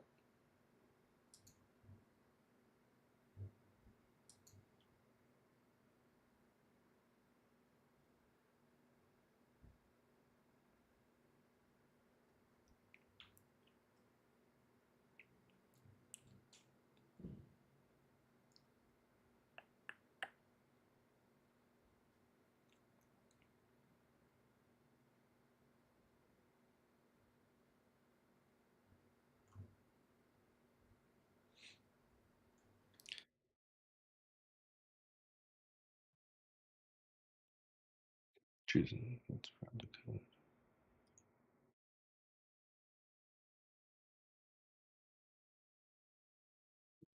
All right, guys, moment of truth. Gonna test it out.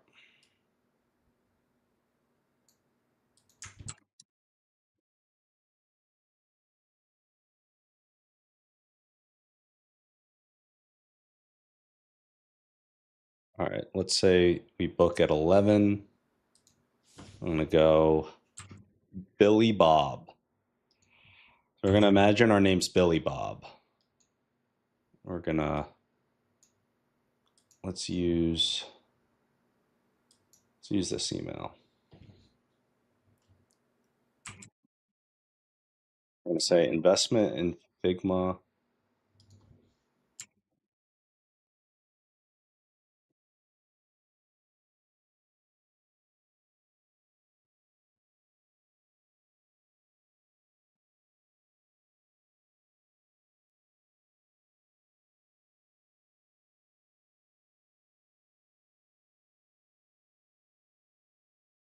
All right. So it says the meeting was booked. Now we're gonna see if the meeting actually was booked.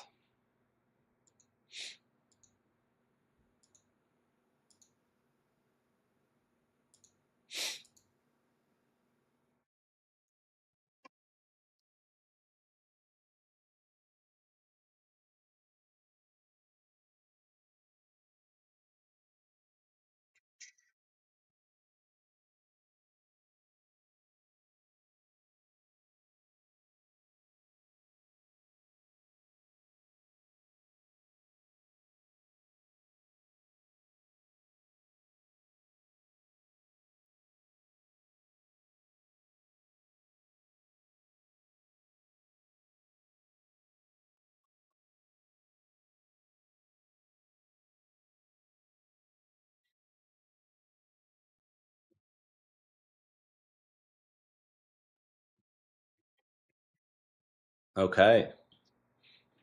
I think we're all set.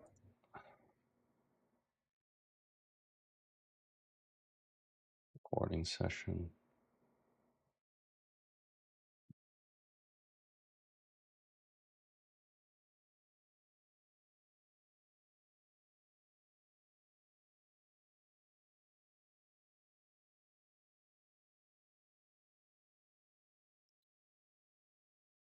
Okay.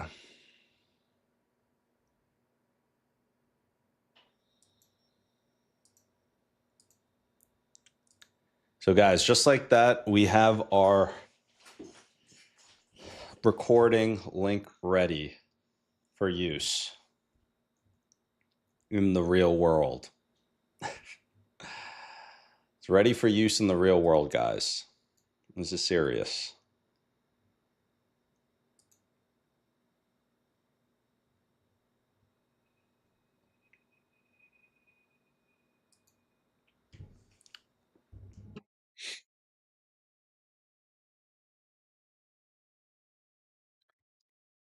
All right, now we're going to start messaging people. I wonder if how good Riverside's app is. I'm going to log into I'm going to download the Riverside app. Because if I'm on the go, that would be really nice if I could just easily create and update these.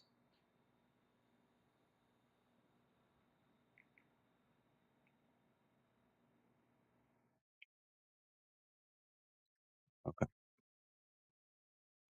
Great Riverside.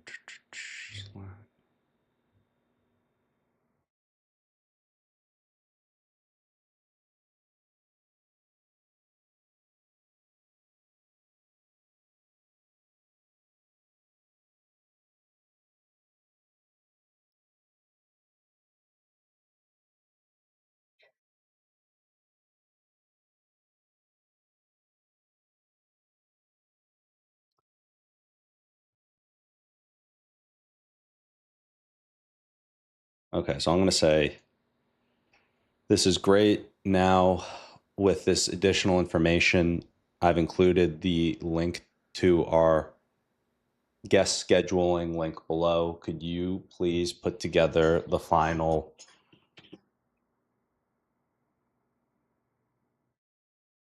let's put together the final flow for guest communications that we're going to need to do back and forth with guests to get them on the show.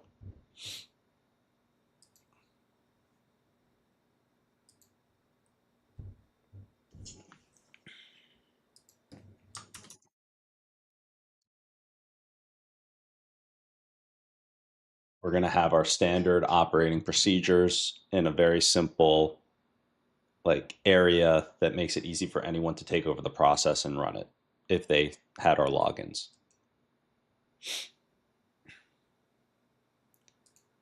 The goal is to pass off this process to a podcast or scheduler VA who can also manage it in HubSpot.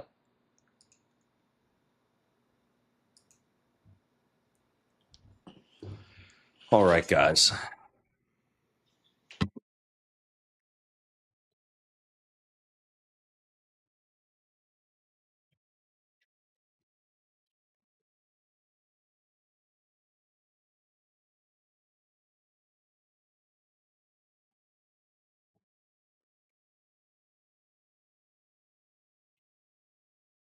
Not sure if you know what's in here, if I've shared it yet, but I've been on a fast for a while. Yesterday night, I broke the fast after about 2 days, but I didn't have much. It was like a couple protein shakes.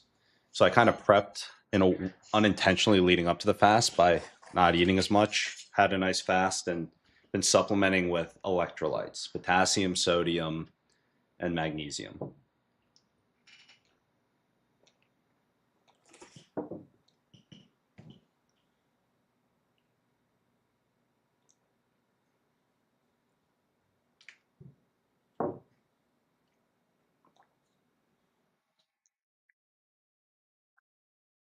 All right. So this is the process. Let's hope that this works.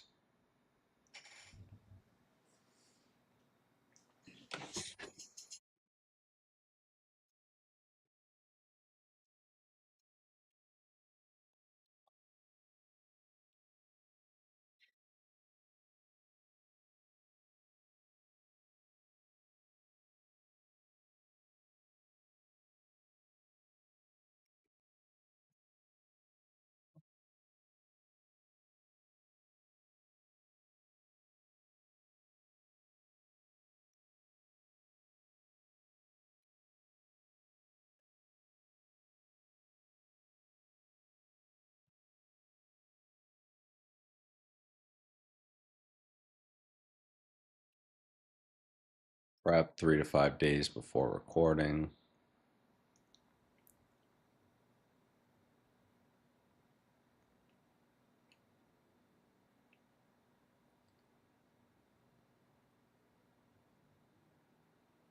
Build episode doc. You want to avoid or double down on.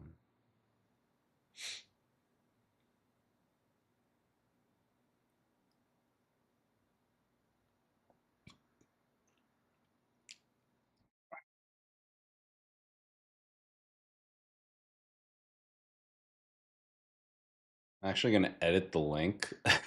I just had an idea that I think would actually be good. I want to build like a communication back and forth with them on WhatsApp. Um,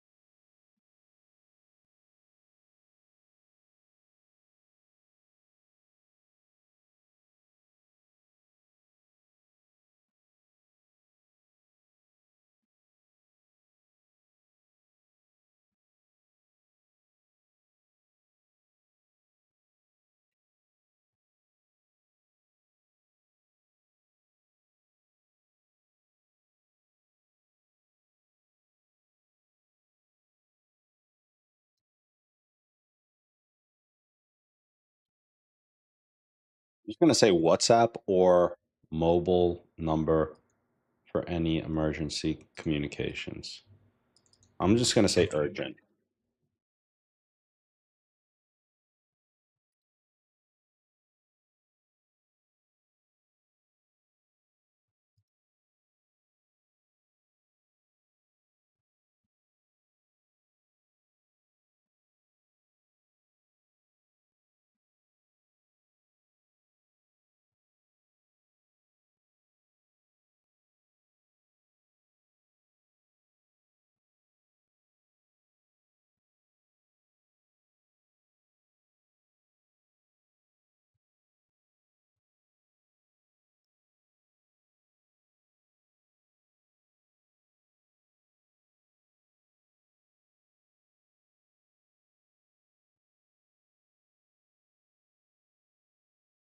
Say,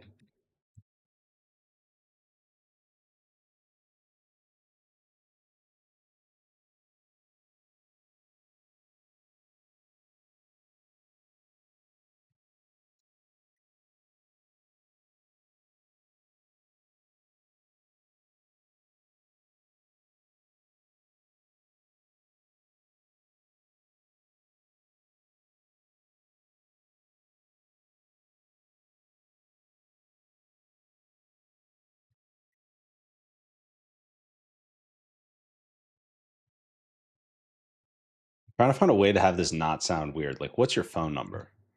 I'll just, I'm just going to say WhatsApp or mobile. Oh, whoops.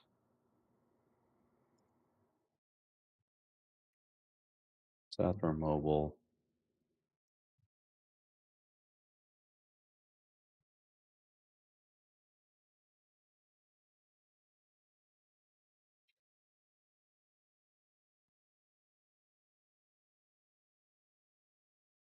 Okay. I think we're good to go. Save that.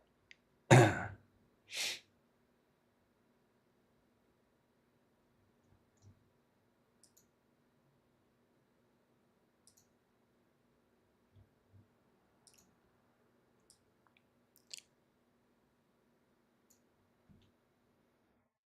right. Assets and delivery.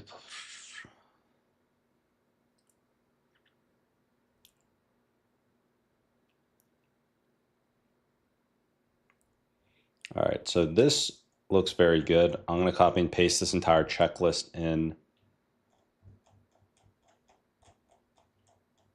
Actually, I'm going to, yeah.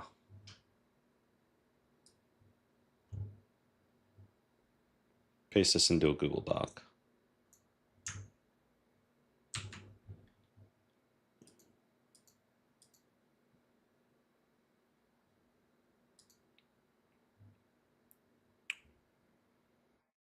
Look at all this behind the scenes work that needs to happen to get this done. Thankfully, I've done this before, so it's not like completely new. This segment definitely took longer than expected, though. Okay.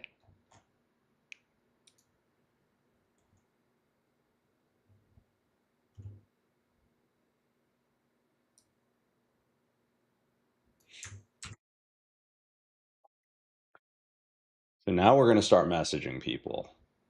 Finally. Finally going to start messaging people back.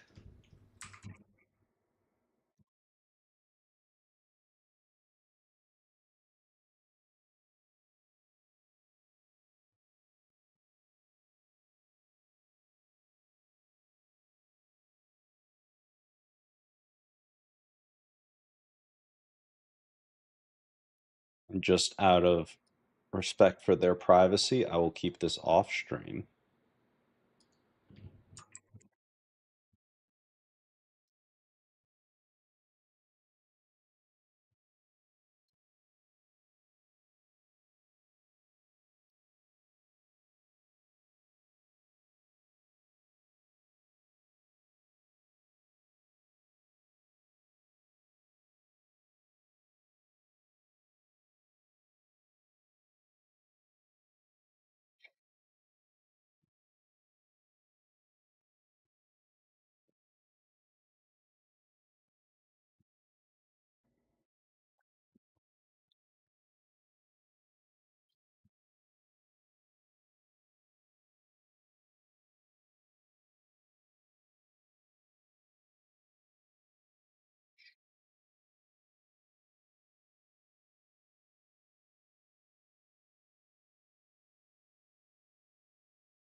All right, guys. So right now we are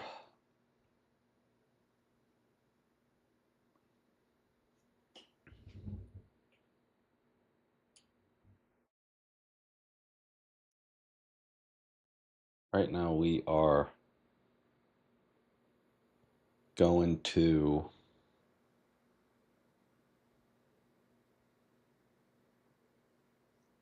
respond to these messages.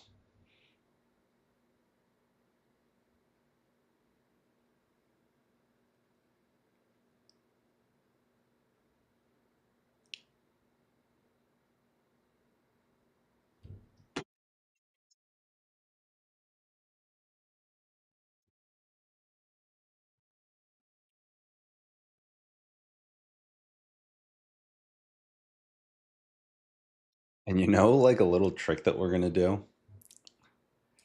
So part of the sequence that we're running is saying that there are only a limited number of slots, which obviously we can only do a certain number of slots, but if they're a good guess, we're going to get them in. I want to copy this or duplicate. How do I duplicate this? Clone. Okay, yeah.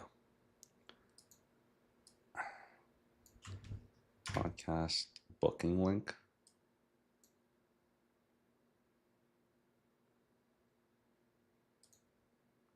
So this one's the clone. We'll call this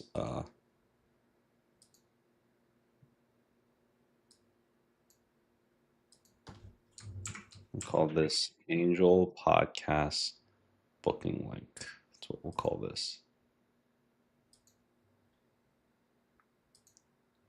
And then the one difference, everything else is going to stay the same. The one difference is we are going to make the minimum notice 21 days. Or actually, I'm going to do 14 days. And then the buffer time, we get 30 minutes. And 30 minutes.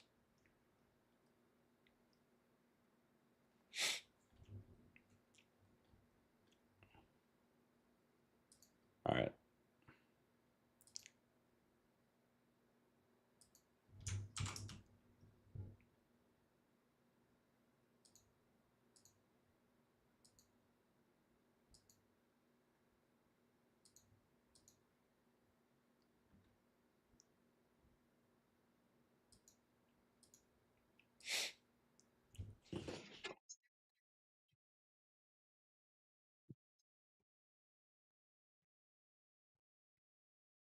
Okay. I'm going to copy that link. I'm going to use this one.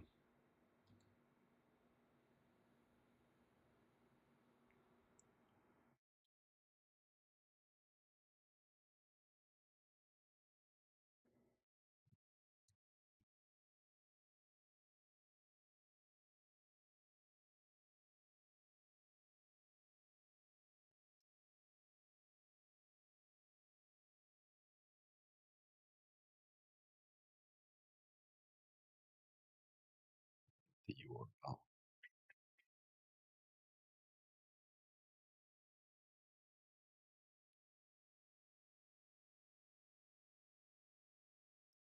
I want to edit the URL on this. How do I do this? Embed, clone, transfer, set as default, troubleshoot.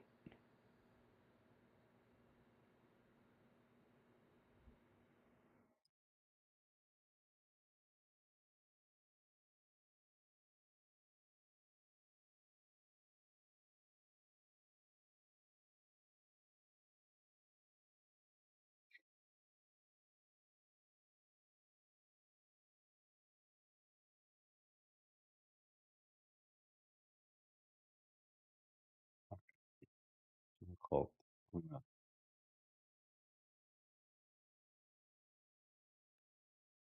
Here's what I'm going to do. Clone this.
All right. And this is why we do this manually, because it would look really bad if we didn't do all these little things and just had a VA do it where they don't have the incentive to get every little detail right. But I think that it's important that we're doing this. It's going to come off as more professional. Copy the link.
All right.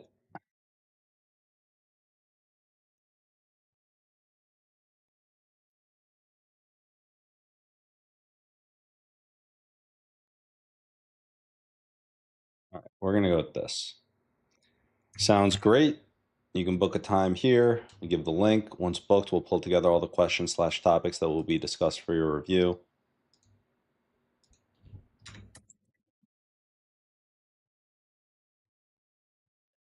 Looking forward to it.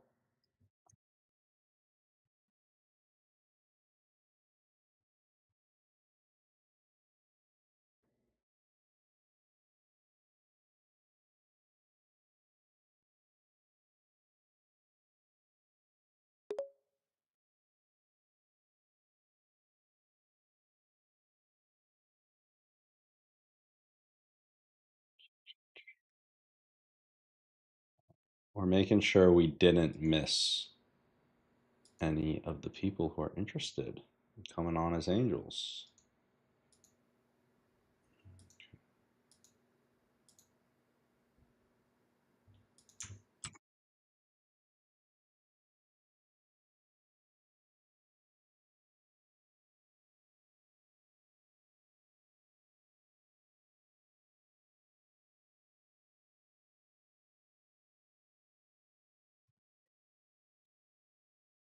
Oops.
Oh my God.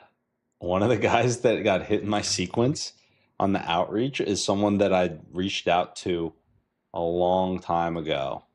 And it's funny because he responded to my message a while back, but we never ended up speaking. But I recognize his name. He's got a very unique name. He's the only person I've ever met with this name. His name is Sunmeat.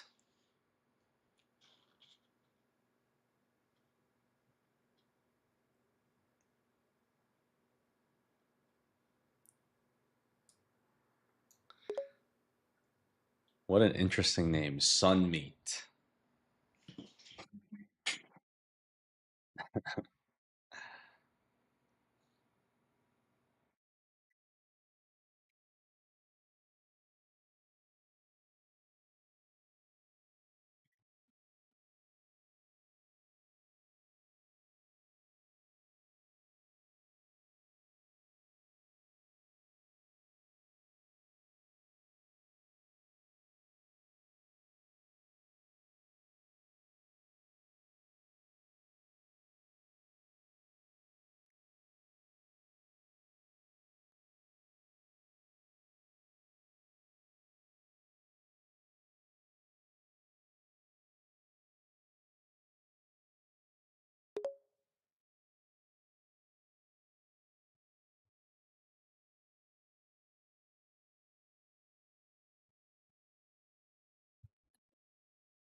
All right, guys, as a heads up, we are cooking right now. So the links that we just created, those three, I'm firing them off to people on LinkedIn who are going to go through the funnel we just built and book with us. So it's going to fully automate these people coming on. And in a weird way, this is kind of like sales because what we're doing is they're going to come on. We're going to get content from it. We're going to, for the investors, eventually try and follow up with them to come in on being interested in SaaS mining or my worker. And then for the founders that I'm sending this to, they're potential customers that can come on. So overall, we've got these different sales funnels going simultaneously to dream investors, dream clients. And then it'll be fun to chat with them.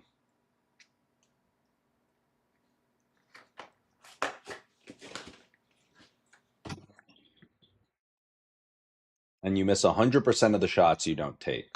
So a lot of the people that we're reaching out to who are angels, they're not responding, the large majority, but we're getting a hit rate probably of like 5 to 10% of the outreach, maybe 5%, honestly, which is all things considered pretty high.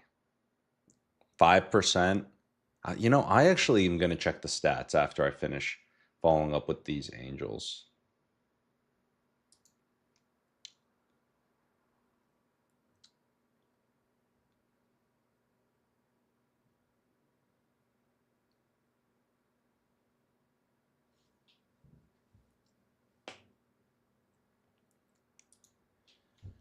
Oh, this guy's a pretty cool guest too. So he's not technically an investor, but he supports founders raising capital, has a database of 181,000.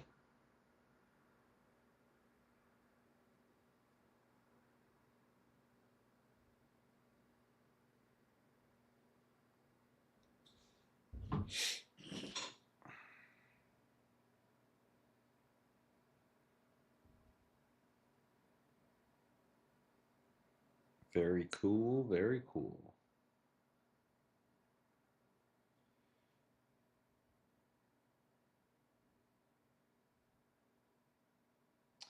All right, and we just got 1:30 on Thursday. This Thursday scheduled locked in. Guys, look at that. We are moving fast. 1:30 on Thursday. Here we go. I'm going to put some of these in. 1:30 on Thursday. So I'm going to lock this one in here.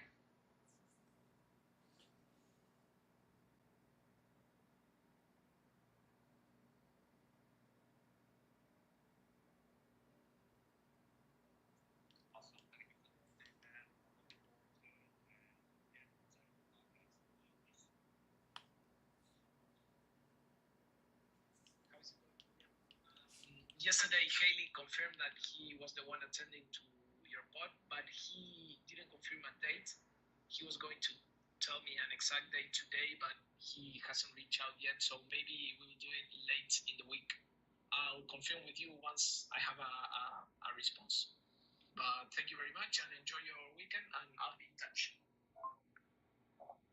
Awesome. Thank you for the. Okay, so is it this Thursday or next Thursday? Let me see here.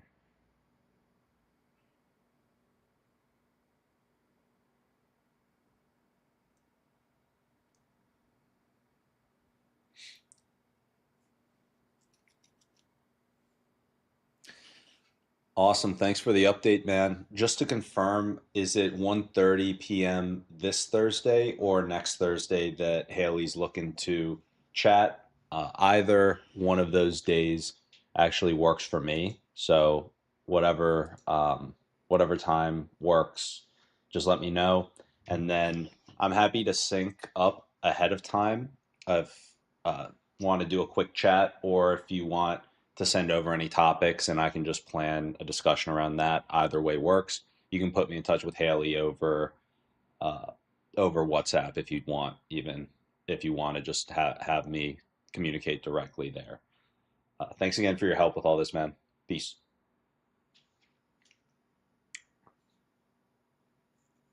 All right. Just so I don't forget, I'm going to hold this 1:30 slot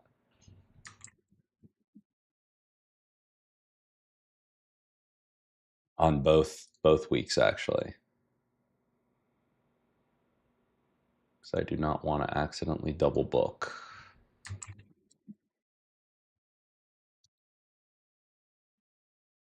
Right. So I just slotted those.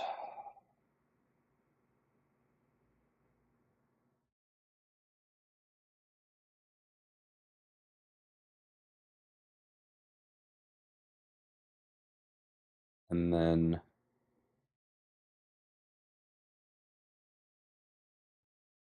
copy this.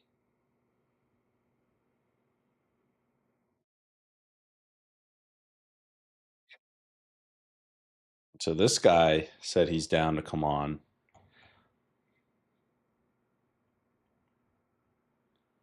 Oh, he's the CEO at Funding Stack. I've used his platform. I think I have access to his platform.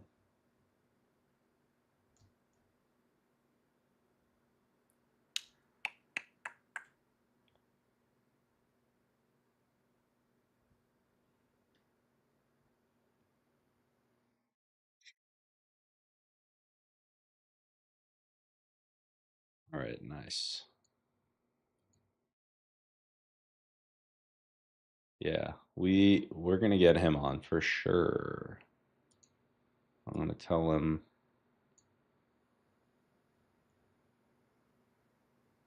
to book a time.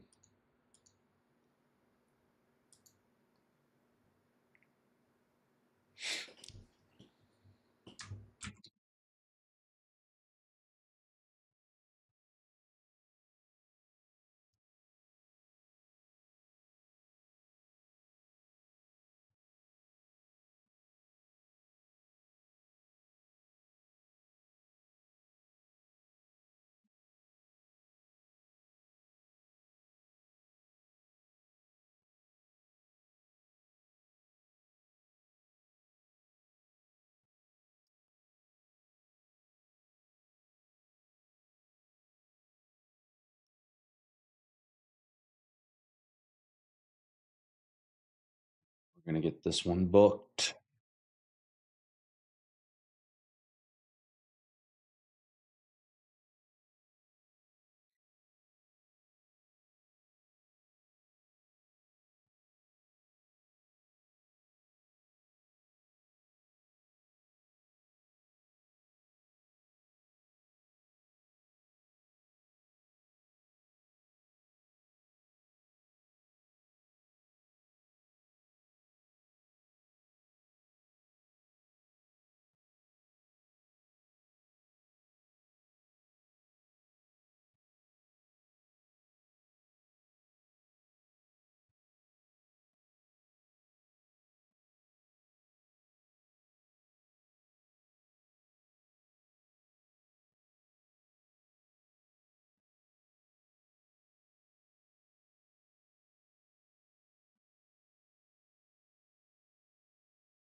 Sid, how's it going?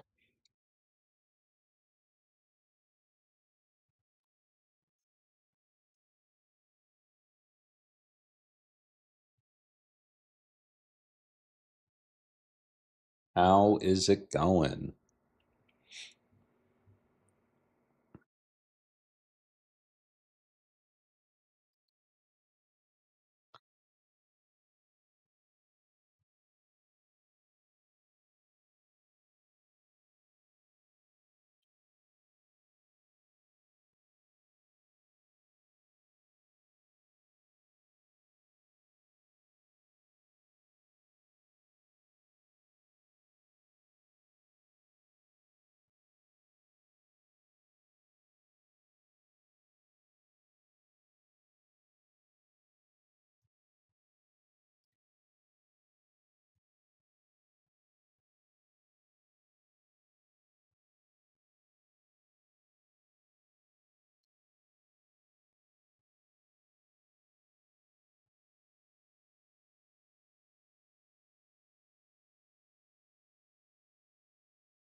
All right. We are getting guests left and right here.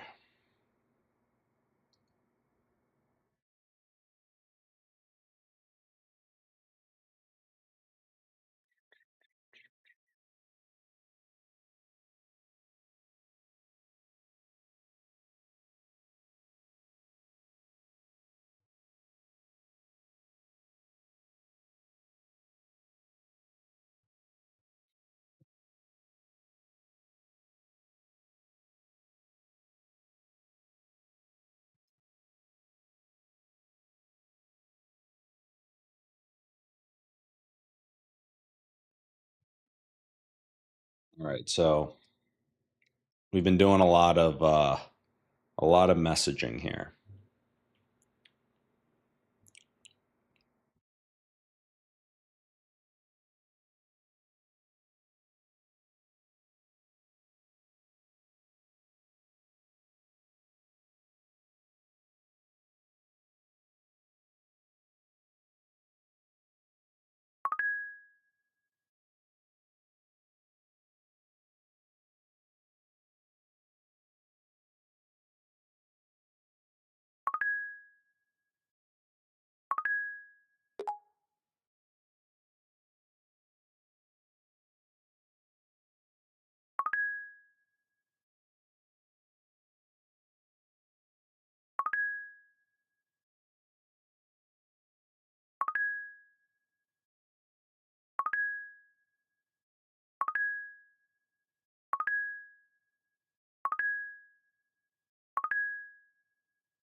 Okay, this we're gonna check out the schedule. I think that some of this stuff took a little longer than expected, but that's okay because This is obviously something we needed to do and is going to help us scale.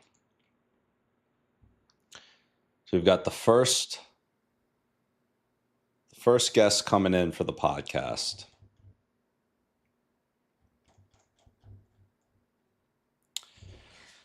I guess technically we did the podcast build out and part of the sales outreach sprint. We still haven't gotten to this data room. Guys, this data room, it's going to be great when we get to it. I'm telling you. We do have to sign off here in like 15 minutes, maybe a little bit less. So because of that, unfortunately, I don't want to open up a new can of worms with the data room. But here's what we'll do. Just to kind of get our hands wrapped around everything. Off stream, I'm going to finish up some of these podcast follow-ups, keep getting things scheduled. Simultaneously, I'm going to make sure that on the next stream, we definitely will get into this data room because it's something that has been getting pushed off. I know it's been getting pushed off. It will be pushed off no longer. Maybe it's been me procrastinating it, trying to put it at the end. I don't know, but this has taken way too much time for us to get into. And that really is the final piece of holding up being able to raise the capital, because I don't want to go and open up the round until we have all of our ducks in order. So that is high priority. We'll get to that. You guys are going to see us continue to get a lot of things done. And I guess with that, we can wrap it up until the next stream. The next stream is going to be great, guys. So we'll wrap this one up here, and I'll catch you guys later. Peace.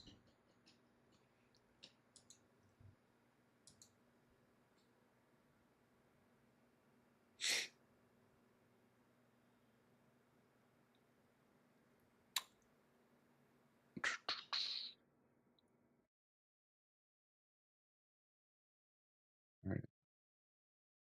The stream.